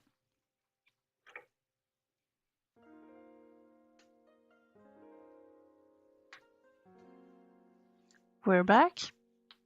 We're back. Alright. Nothing happened. Probably the app timing out or something. I'm using an iPad as a camera.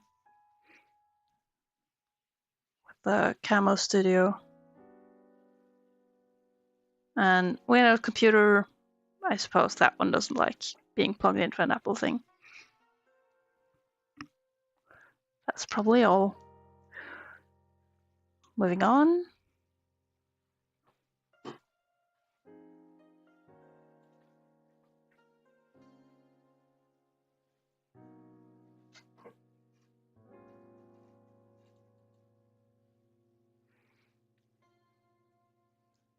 Cinnabar green.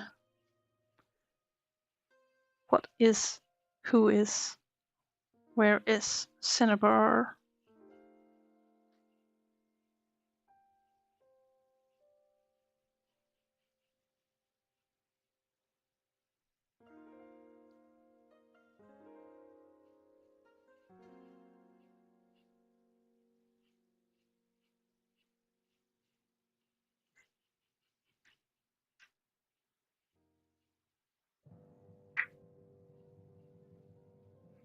There you go.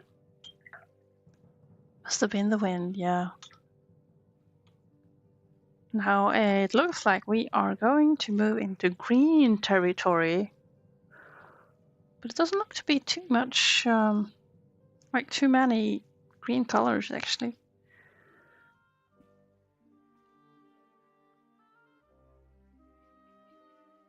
Oh yeah, this is a granulating one. Look here. I've noticed most of the granulating ones are not only granulating, but they are also super slow to activate. Like you really have to rub them out to get anything from them.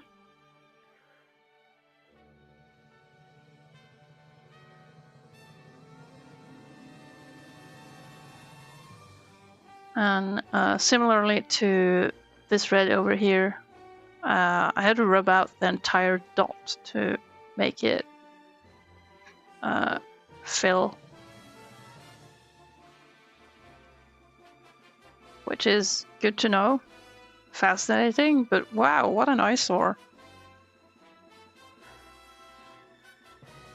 Guess it seems like lichen. How do you even say that? Lichen.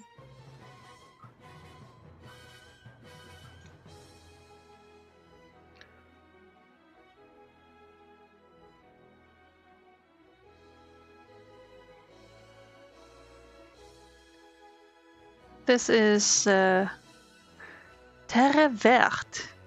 It says, I guess, green earth on both English and French. These are listed with both English and French names. Why they kept the French name for English, I don't know. But we'll see how it dries. It's a granulating color, so it might surprise with some effects, but personally, it does not spark joy.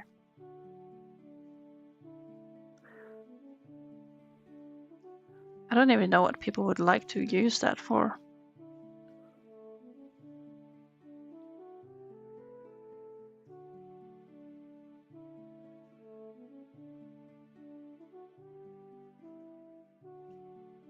This one isn't labeled as granulating, but it looks like it has slight granulating properties.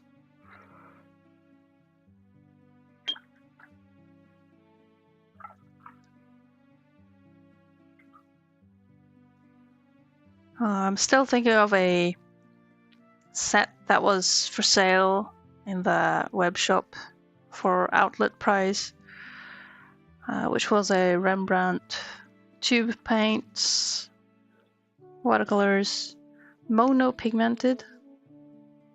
Apparently that's a good jam to have, so seems nice to have, but I got my paints.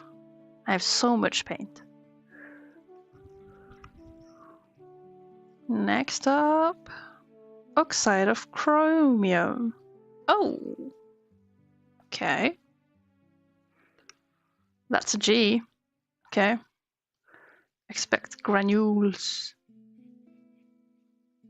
Oh, but it is quick to activate.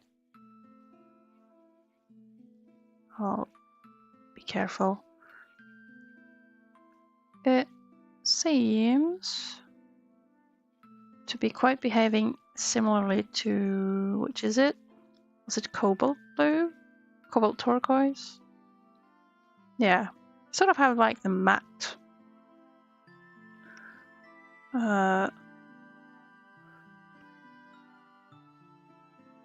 matte fillness.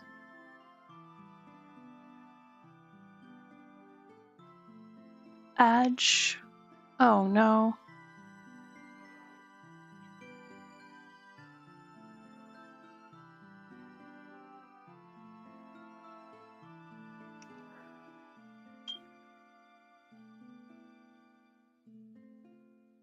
Okay, I'm using the ad to get myself a new towel.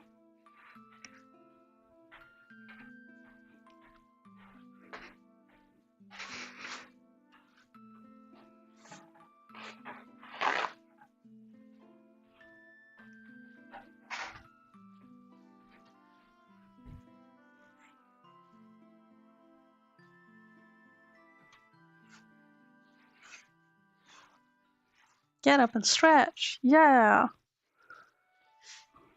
That's a very good reminder. Should I be stretching for like a whole minute? Nah. Might as well grab some new water too.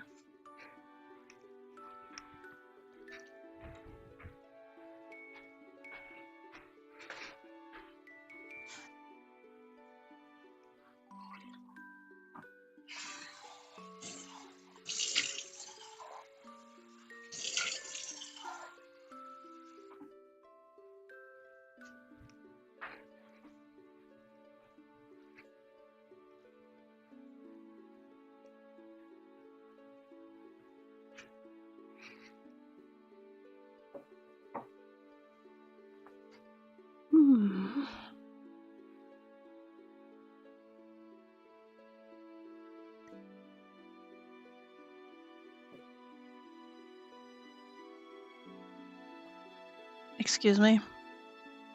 Why I got stains on my mug? I haven't been dipping my paintbrush in this mug. Now, I sure hope I won't get cancer from this.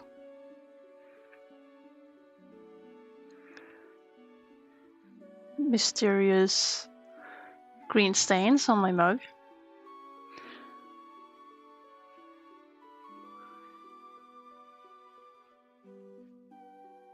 Should I be worried? Worried that I had green stains on my mug?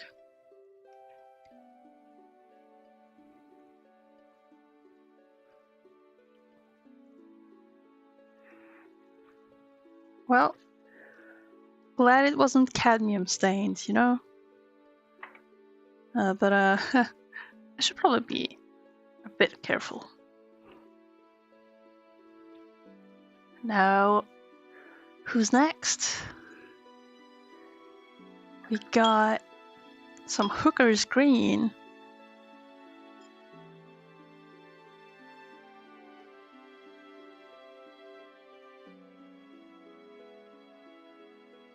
It even says in French also green of the hookers, so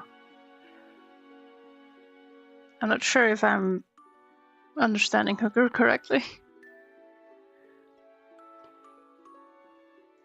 Oh, by the way, Casey, if you have suggestions to get like redeems, like getting points and redeeming, sure do let me know, because I do notice that even if Get Up and Stretch is a good reminder, it doesn't really bring anything interesting to the camera.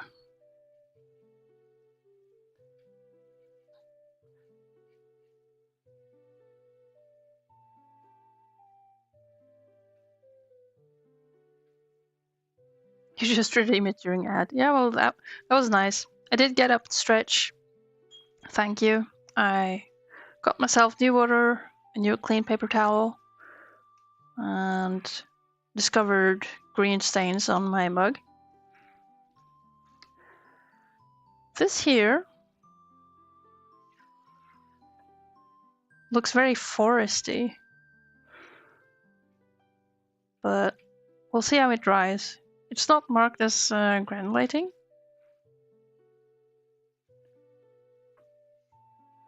Be on the lookout for fun redeems and other streams. Nice, thank you. That would be awesome.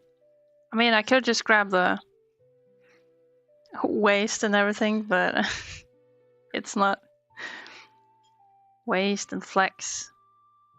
Because why not? But we don't got gambling on this channel, so I'm not sure how fun that is. Now, what else we got here? We got sap green. That's what I hear a lot about on watercolor YouTube channels.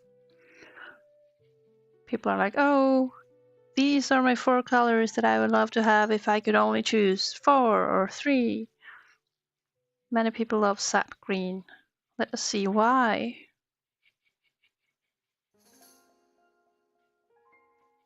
Kind of light, but very pleasant. Not exactly lime bright. I know Schminke has one called May Green, which is very bright yellowish green. Okay, sap green. It's a warm, happy green. Seems nice. This is specifically permanent sap green. Is this thing expensive? Yeah, not too expensive. I'm sure the astute painter will think of it as expensive, but for me, I got this entertainment toy or entertainment sheet of paper for about 140 kroner.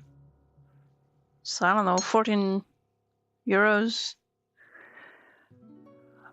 And it's a great way to both get to swatch and test colors, and to like see what colors you like and how they behave before buying them. Because as I've been mentioning in this stream, is that I hate granulating colors, and I have already a few times done the mistake of buying a color that had a nice hue, but then it behaves with like granulating and stuff. And so to avoid that mistake and get some inspiration and keep myself entertained, I got this. I would love to, as mentioned, to have one of these from like Schminke or other brands. This was the one they had at my local hobby store, so I'll take it. It's not that expensive, and it's great fun to test. Like from the little dot, you get a nice, a nice quick feel of like how the paint behaves. Like for example, you quickly feel how quick color is to activate. Especially some of the granulating colors have been like, oh, I really have to rub them out to make them do anything. Like have them release the paint. This one too. This looks like it's not labeled as granulating, but it is quite slow, like they tend to be. If this was a deeper olive green, I would have liked it, but it's way too slow for me. I will not be buying that. Olive green is a pretty color, but I am impatient. And yes, it works afterwards as great color reference. What I could have been doing as well is taking some of the color. You see, the dots are still here, so I could take some of that excess paint and experiment with how they mix and everything, but I'm not gonna do that. I'm just gonna hope. But you know, you can always run into the unfortunate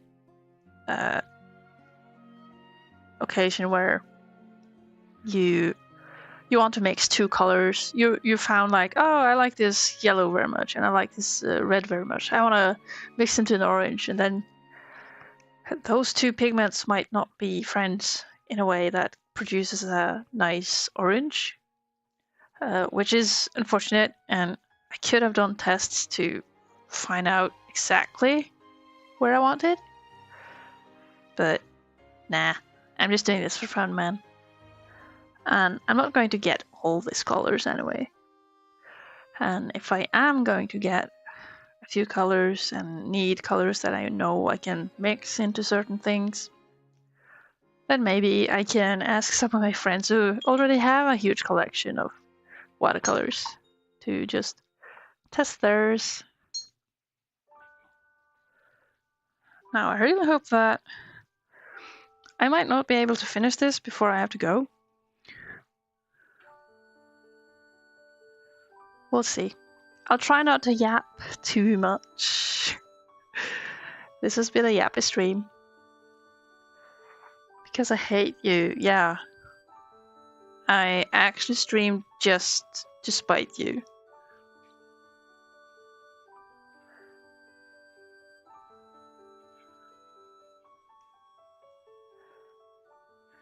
Oh, here we are. This is another granulating color. It is so slow. Oh my god. I'm swirling my brush. I'm rubbing it so hard into the paint. And it is wet enough, I promise you. But oh goodness, this is slow. Seems very much related to... Oh yeah, it even says Green Earth yellow shade. So, same shit, bit yellower. Good for nature painting, I guess, but not good for the impatient artist, which is me. Impatient, actual color loving artist, not a pigment nerd. Impatient brush, yeah. That's a new row, hey! The dot flew, yeah. This one has kind of a cursed face on it. Stupid Terraverts. Yes. Hate them. Now we're moving on to the browns. First we got a bunch of yellow browns and moving on to reddish browns. Potter's pink. Oh, exciting. First it's the green gold.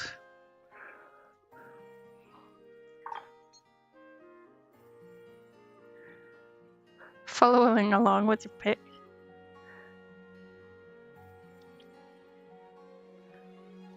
I am not understanding what you mean.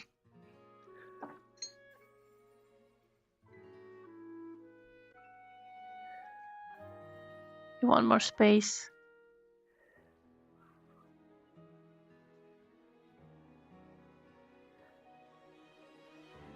Oh yeah, yeah. You can actually see the text. Right, I posted the sheet, untainted, on Discord. Oh, green gold. Hello. You are a very, very green and very yeesh. Yeah, you can use this for stuff, but yuck. This is like Shrek goop of sorts. Disgusting. Disgusting. It's kind of a neon yellow when it's very light. But oh my god. Terrible. Hate it. It surely has its uses. I am not going to use it. Not for me. Naples yellow. I've heard about you.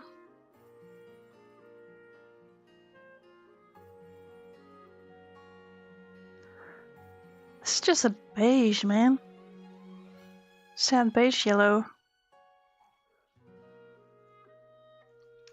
I've heard about people using Naples yellow a lot, but it always comes back to that. I think people use it for nature, scenery stuff.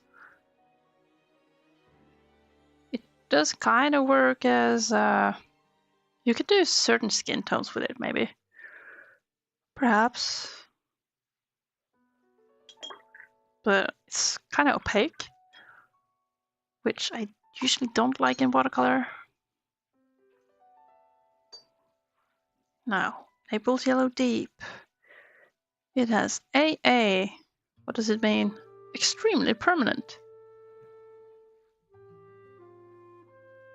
Oh, so you both have how permanent it is and how light fast it is? That seems...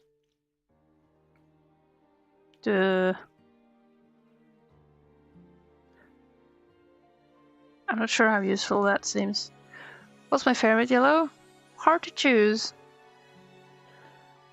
And I mean, I do recognize that I like the look of some of these, but I'm not yet decided. Like, which one would I buy if I ran out and had to go shopping? But if we look at them,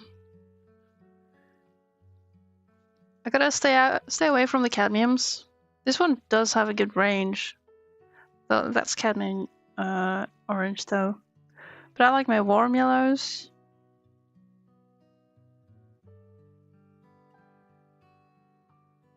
I have no clue, man. Warm yellow. That's my favorite yellow. Can't speak for how these are in use anyway, so... 722. Which one is that? That one.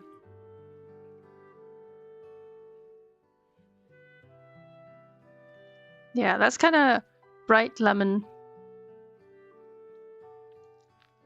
Looks pretty similar to the cadmium-free lemon.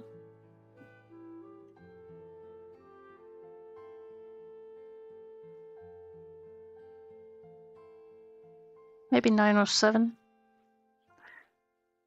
Yeah, you're coming here stalling my stream. How dare you? Yellow ochre light.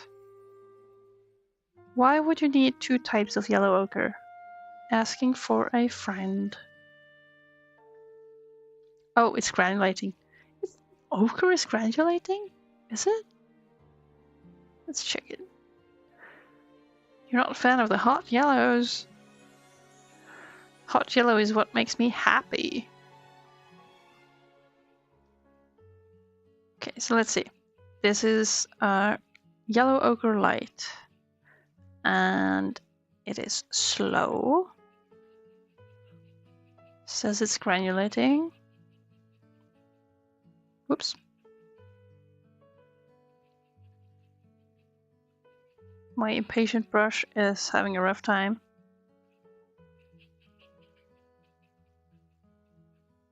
I'm not gonna bother.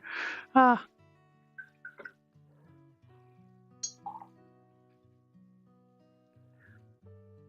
We'll see how it dries. I'm still surprised how smoothly this one dried. But oh, we can look at this one. Seems like it had... I'm not sure if I'll define it as granulating, but it seems like it has some heavy pigments that kind of splits. So it's got kind of darker. This is really hard to read. I don't understand. Should have done a bigger swatch, probably. Okay. Oop, there's a little fiber. Yellow ochre.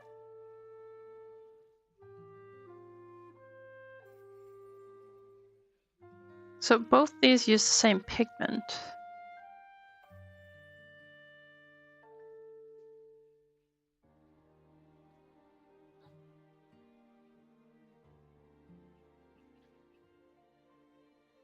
This one is a bit warmer. Could also be good for skin tones or gold.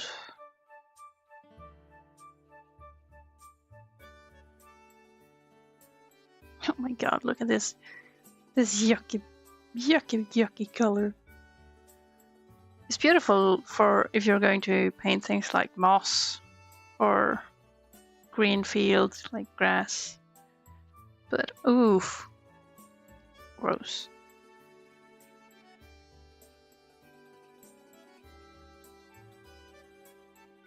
This one too is quite slow. Now, raw sienna, granulating.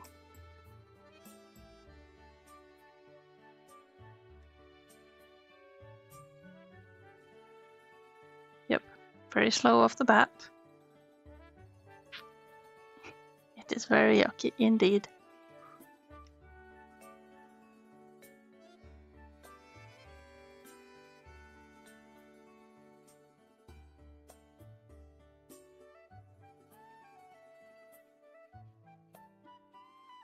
What even is the difference between all these? These are granulating, slow, terrible. I mean, being slow to activate isn't necessarily bad. I wouldn't know. But I find it bad. It ruins my flow because I have to sit there and just rub all day.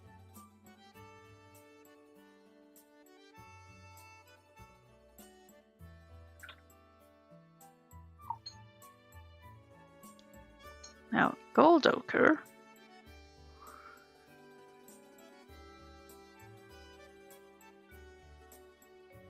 Oh, super quick. Crazy.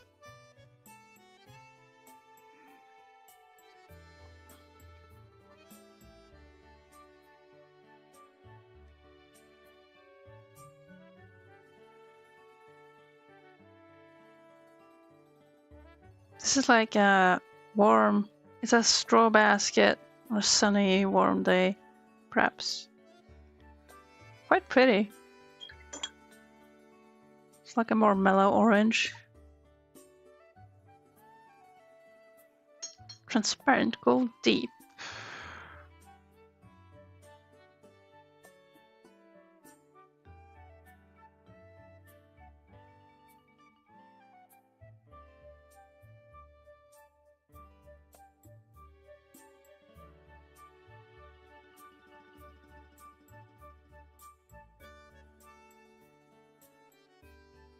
Deep indeed.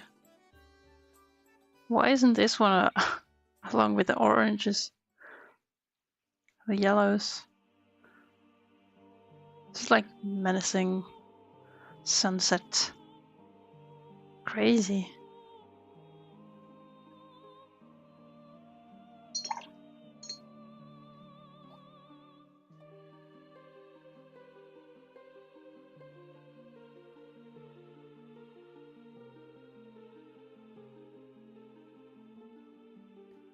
Brown ochre is another granulating color.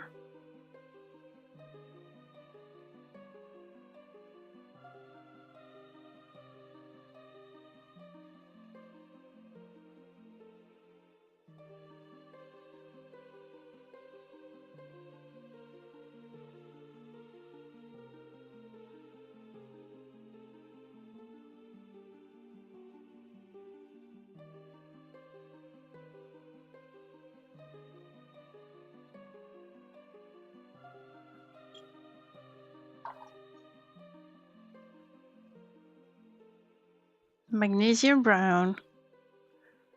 Was it magnesium that was in the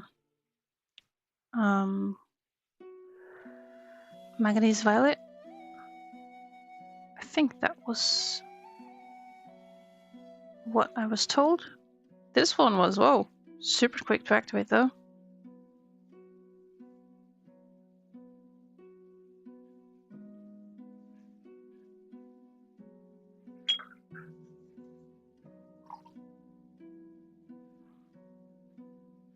Now another one that we have heard of before is the burnt sienna.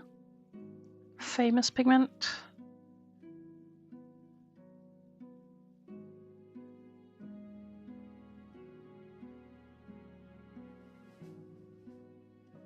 You know this one? Yeah.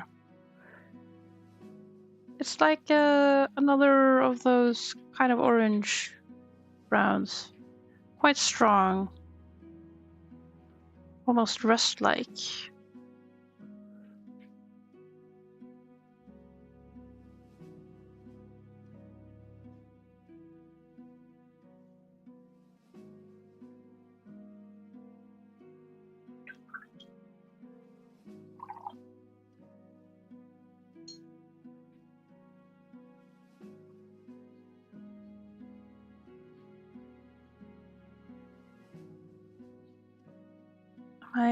Yeah, that's too dry. What?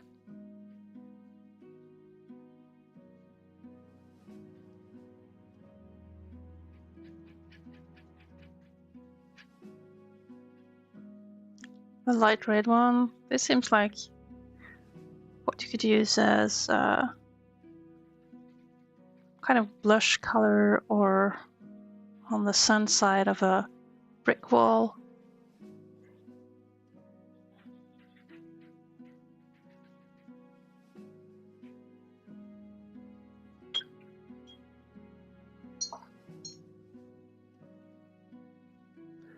Venetian red.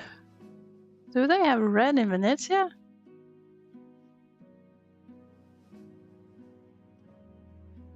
Oh, even more like bricks.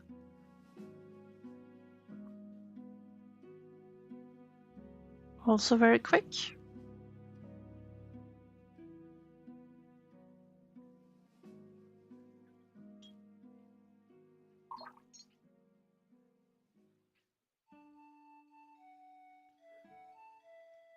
Then there's Indian red.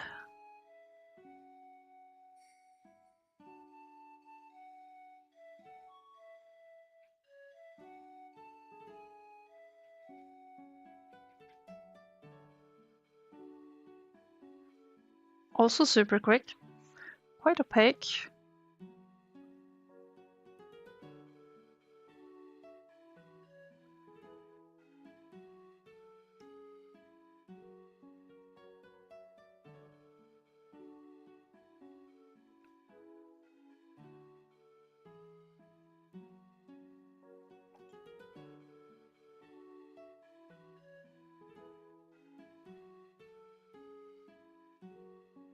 No!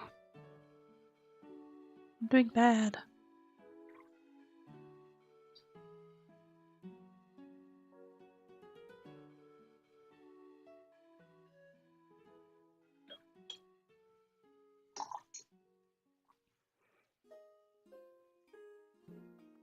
Now, I gotta figure out what I'm gonna do with the titanium white at the bottom.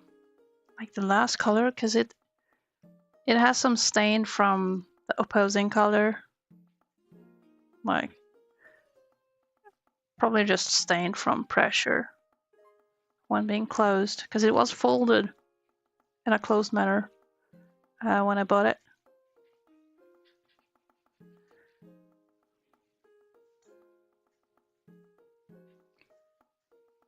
You missed green! Oh no, Dorothy! Wow!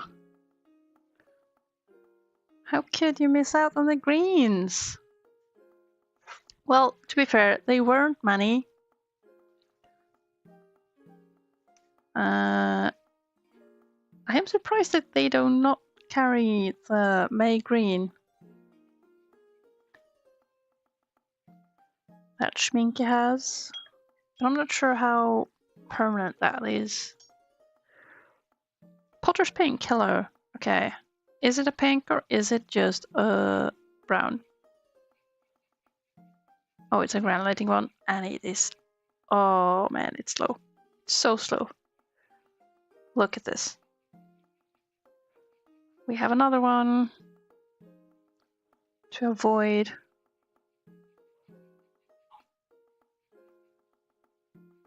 Having to rub the heck out of this. The whole sheet should just be green. No, I disagree. Green is a bad color. I hate green. Green is everywhere in nature. There is nothing interesting with green. You can have green at home. There. Same story as with Rose Dorée and Terre Verte.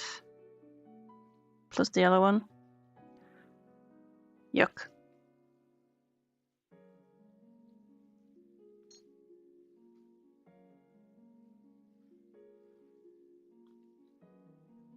Now, what else we got? Just looking at how much time I got.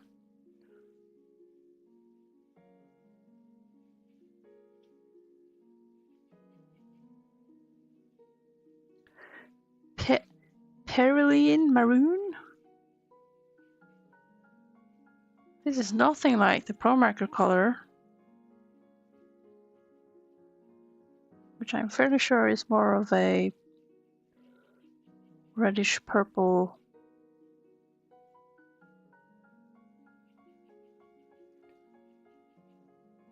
Kind of interesting though. Like for browns, I don't really see much use for, like, apart from, of course, natural backgrounds and stuff like that. But since I'm more interested in painting characters, I have no immediate ideas to like what I would like to use this for. Yeah, might be have some character. Alright, this one could be cool for certain red shades of hair, for example. Now that you mention it.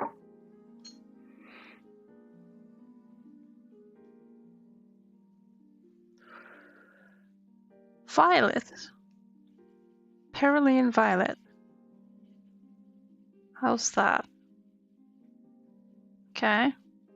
It's like in a world where the general chroma is brown. Like, the world is brown, so what do you call these colors? This is violet. It is, yes, it is a violet brown.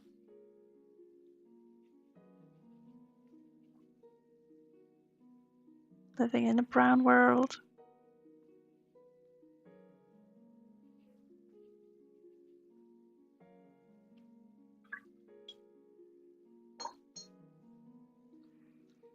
Caput?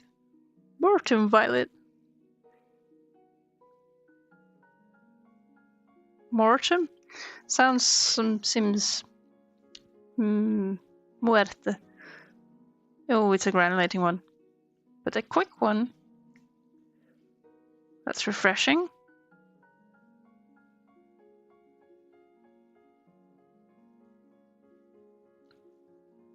Very sandy. Sandy brown. Like, go out and rustle the flowers. Oh, here's another one that we know and love. Raw umber.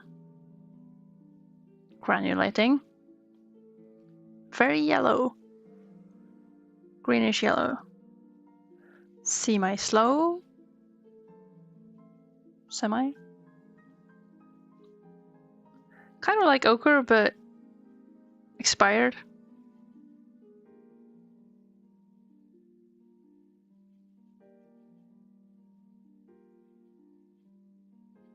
Also one of those where I can just rub apart the little dot. Well, it is interesting enough, I guess. But it is granulating. Not for me.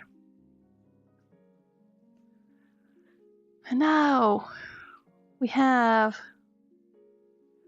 Oh yeah, right. The character's eyes, there's something about the chroma key. I had fixed that on a thing, but I forgot, I think. Let's see, I can check on the filters. I think it's just there.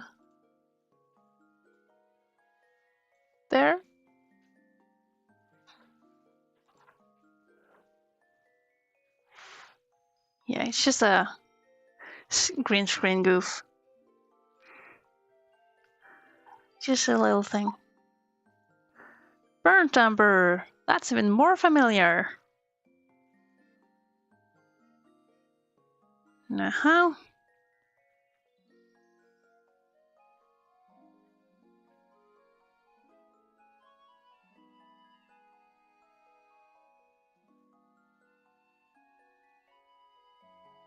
Oh, what's also good with this is that, you know, I got my old set of watercolors that was from my granddad's.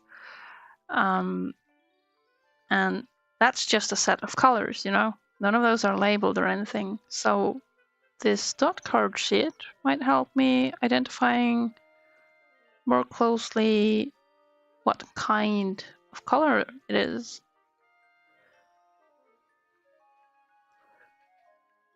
This is borderline unhealthy poops brown.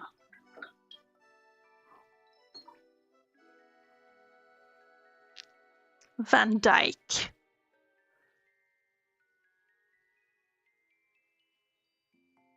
Oh, terrible. Boring. Gross. Depressing.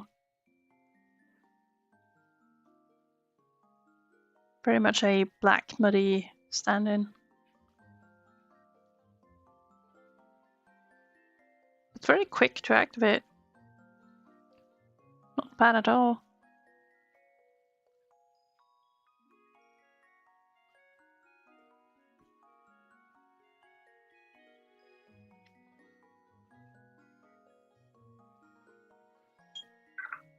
Like, how often am I going to paint muddy scenery? Not too often. Not seeing myself needing that brown much. But it is a nice way to not use pure black. which is best to be avoided.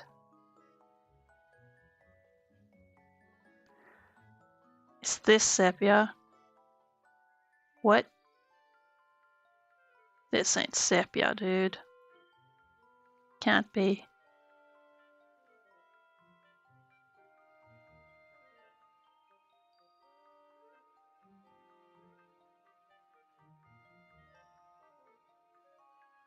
No.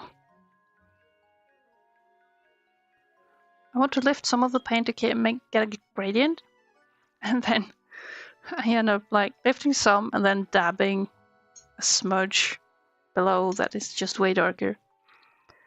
Indigo! Down here? Are we suddenly hitting the blues? What's this? Yep, we're hitting the blues. It is a good color for deep shadows and darkening other pigments though. Oh, but this is satisfying. Yeah.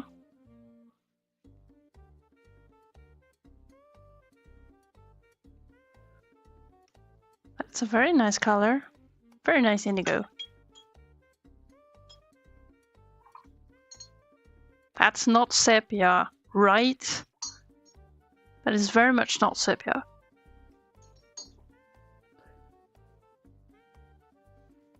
I'd say raw umber and yellow ochre are way more sepia than this so-called sepia. Now we have a favorite of mine, or at least one that has been a favorite of mine among Schminke paints, which is Payne's Grey, which is a blue dark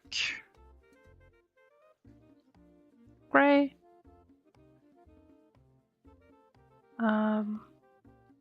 Which I personally use a lot for shadows and things. So it's not as blue, but quite blue. And still not pure black, which usually is best avoided.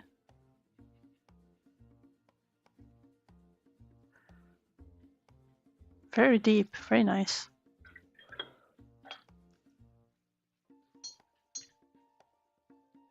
Although very much a rainy day kind of vibe. It's not happy. Neutral tint. It's a mix of several things. Oh look, the indigo and the Payne's Grey, they are like a mix of several types of pigments. Didn't know.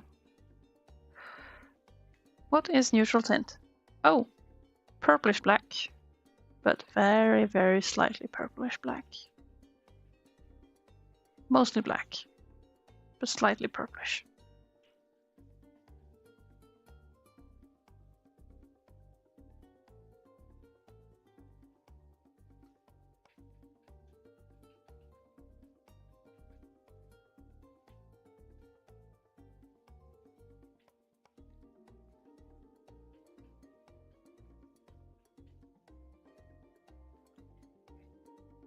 But like in the end, I don't know, man.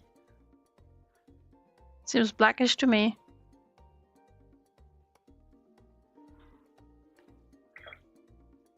Oh, dang. Ivory black, lamp black, Morse black. Okay. We're on the blacks.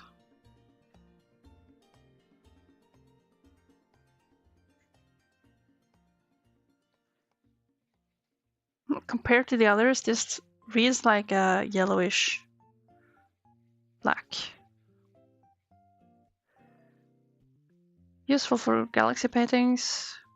Yeah, if you want a very muted galaxy or like want the brighter parts to be the star of the show, then maybe.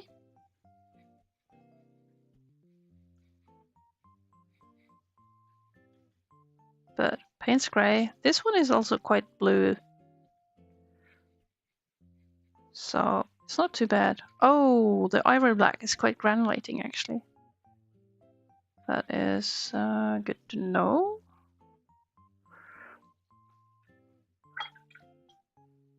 Which one is Batman Black? He works in ombre black and sometimes very, very dark shades of grey. But what I don't like here is that I didn't quite get the paint grade to graduate itself, so I'm going to do the bad thing and disturb it.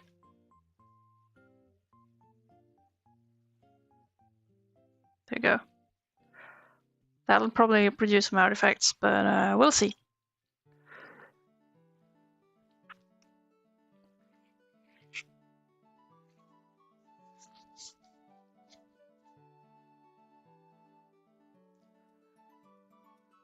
I managed to contaminate my clean water, but I don't think it matters too much for the blacks here.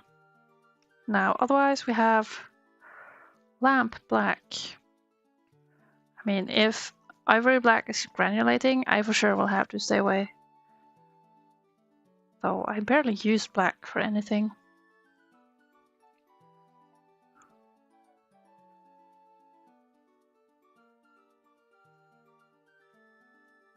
Now, if you guys are going to fill out one of these yourselves, probably look at how people do this, because I'm messing around with it, and probably there's probably an ideal way to move the paint around to get like the smooth, nice gradient going on. I did that again.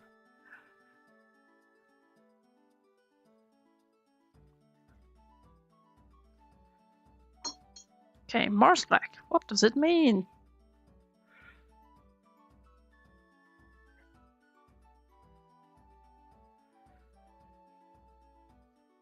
Which is also granulating.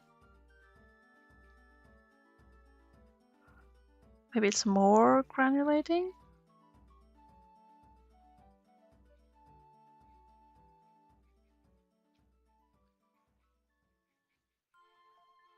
Actually, the ivory black didn't catch much granulating as expected.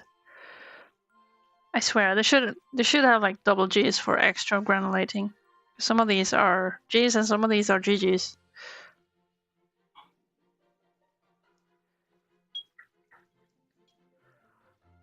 Then we have Ostwald Grey.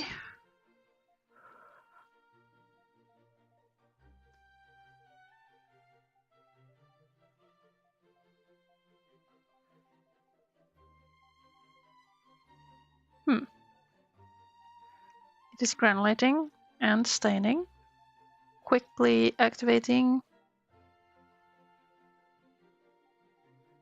and grey. When would I want this type of grey?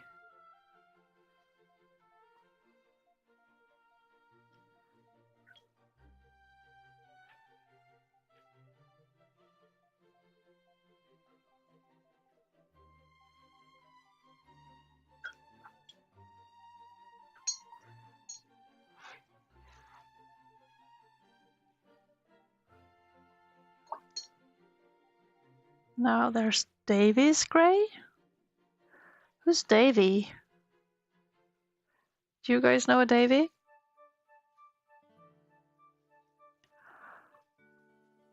I thought for sure. Okay, it's just another playlist that uses some of the same tracks. Alright. I've been going through my music tracks and just removing those who are like 1 hour playlists repeated for 2 hours. Davy Crockett, of course. That's the Davy.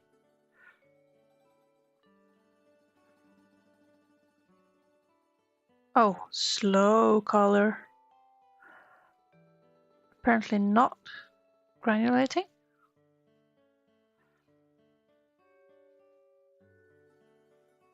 Or at least not labored with it.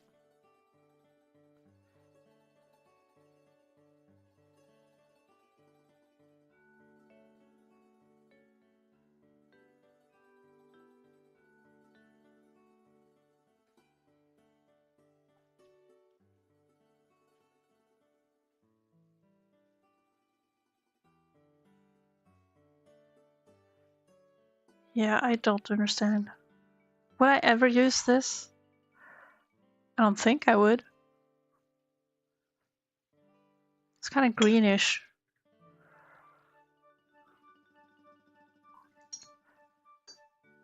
Mineral gray.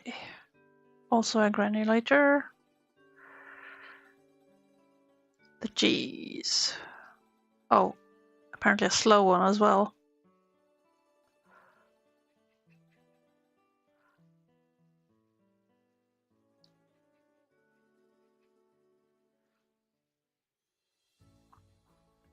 Time to rub.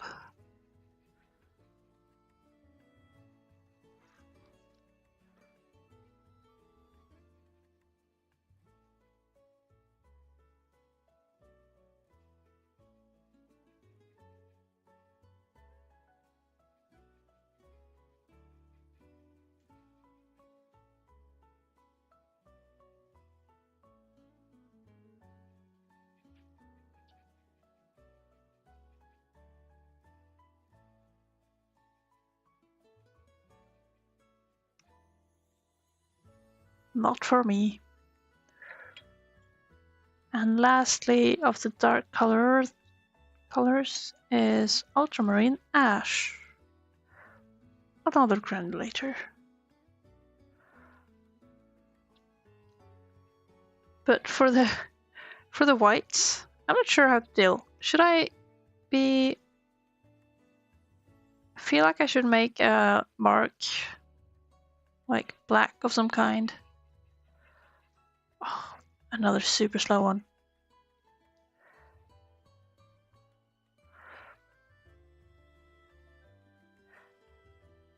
If I made a black mark to these, I could see how much they cover.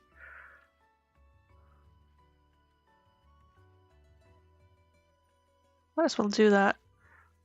I think I can use maybe my pencil brush pen. Oh, you gotta rub so much.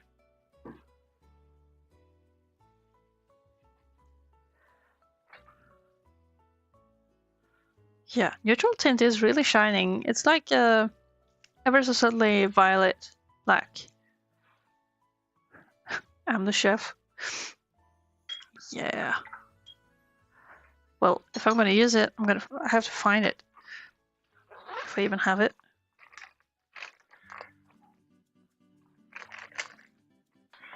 Like finding my supplies in this world is easier said than done.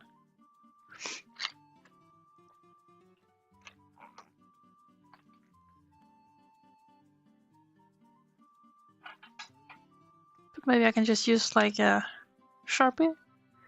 What can possibly go wrong? Probably a million things, but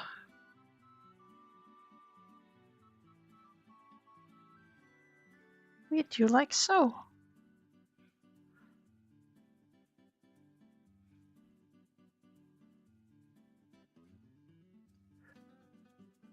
Wrong is fun. Yep. That's right. Now, while that does its thing, I'm gonna grab some fresh, untainted water.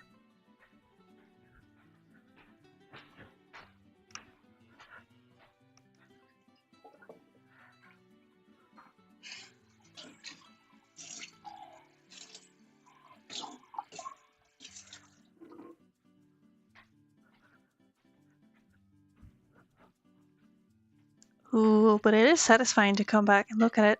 Hey. Surely it's not neutral tint water. Well, it was.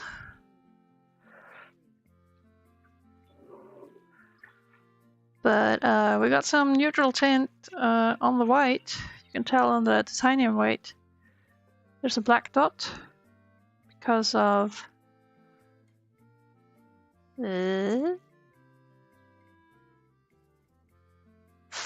for the it is actually neutral tint on the white.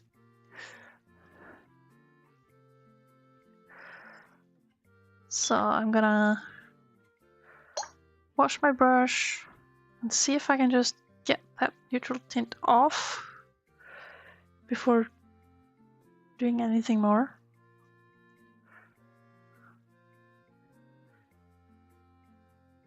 That's fairly painless.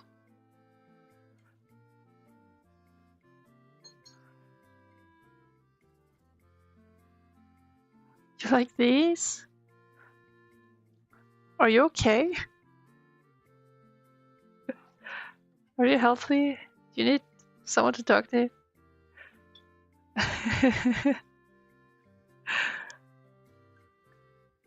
These are very muted. This is like boys pastel. Broody. Depressed. Alright, we got a Chinese white. It's half opaque. Not sure what it's for. What did I expect? I'm just asking.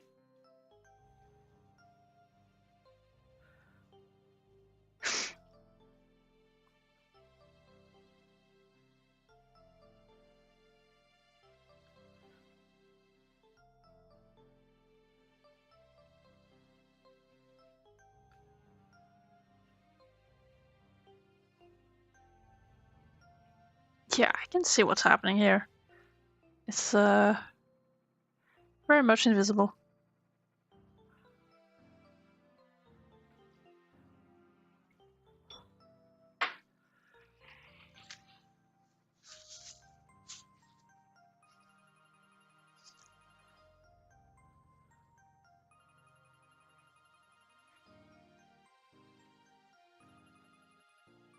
Okay, last one.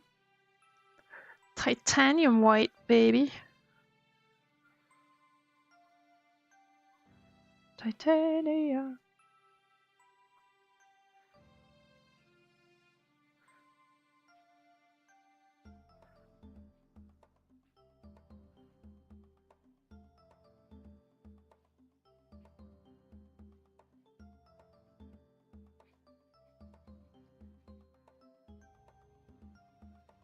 There we go.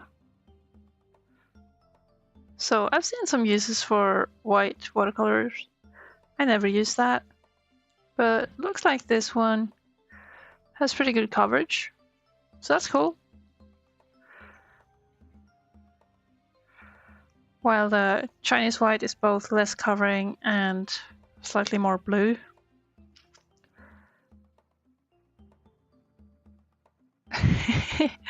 Yeah, thanks for that, Casey. I don't know what I would have done otherwise. Like, wasted the white space. Terrible. And then we got some dots over here that are also just stain marks. I wonder if I just wet them, if anything happens. Nothing there. Barely anything there. Barely anything there. Alright. How about the one up here in the corner? Surely that one can be brushed around. Seems like a decent amount of pigment.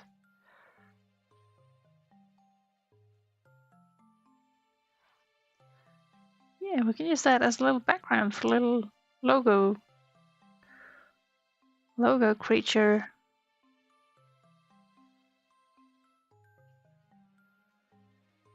So it looks less like an accident or sloppy work. Post-credit colors, yeah.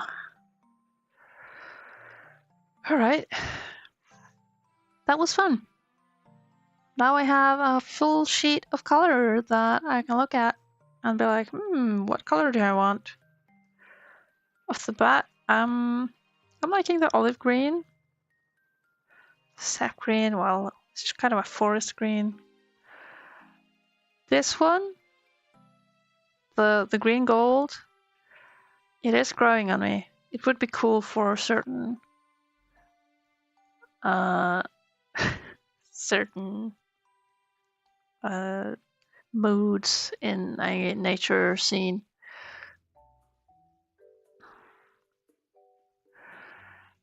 But yeah. I think I'm gonna call it there, boys and friends. I'm gonna call it that. Call it there. Preferably before the ad starts. So I'll leave it here. Thank you all for watching. This was fun. And I hope to see you later.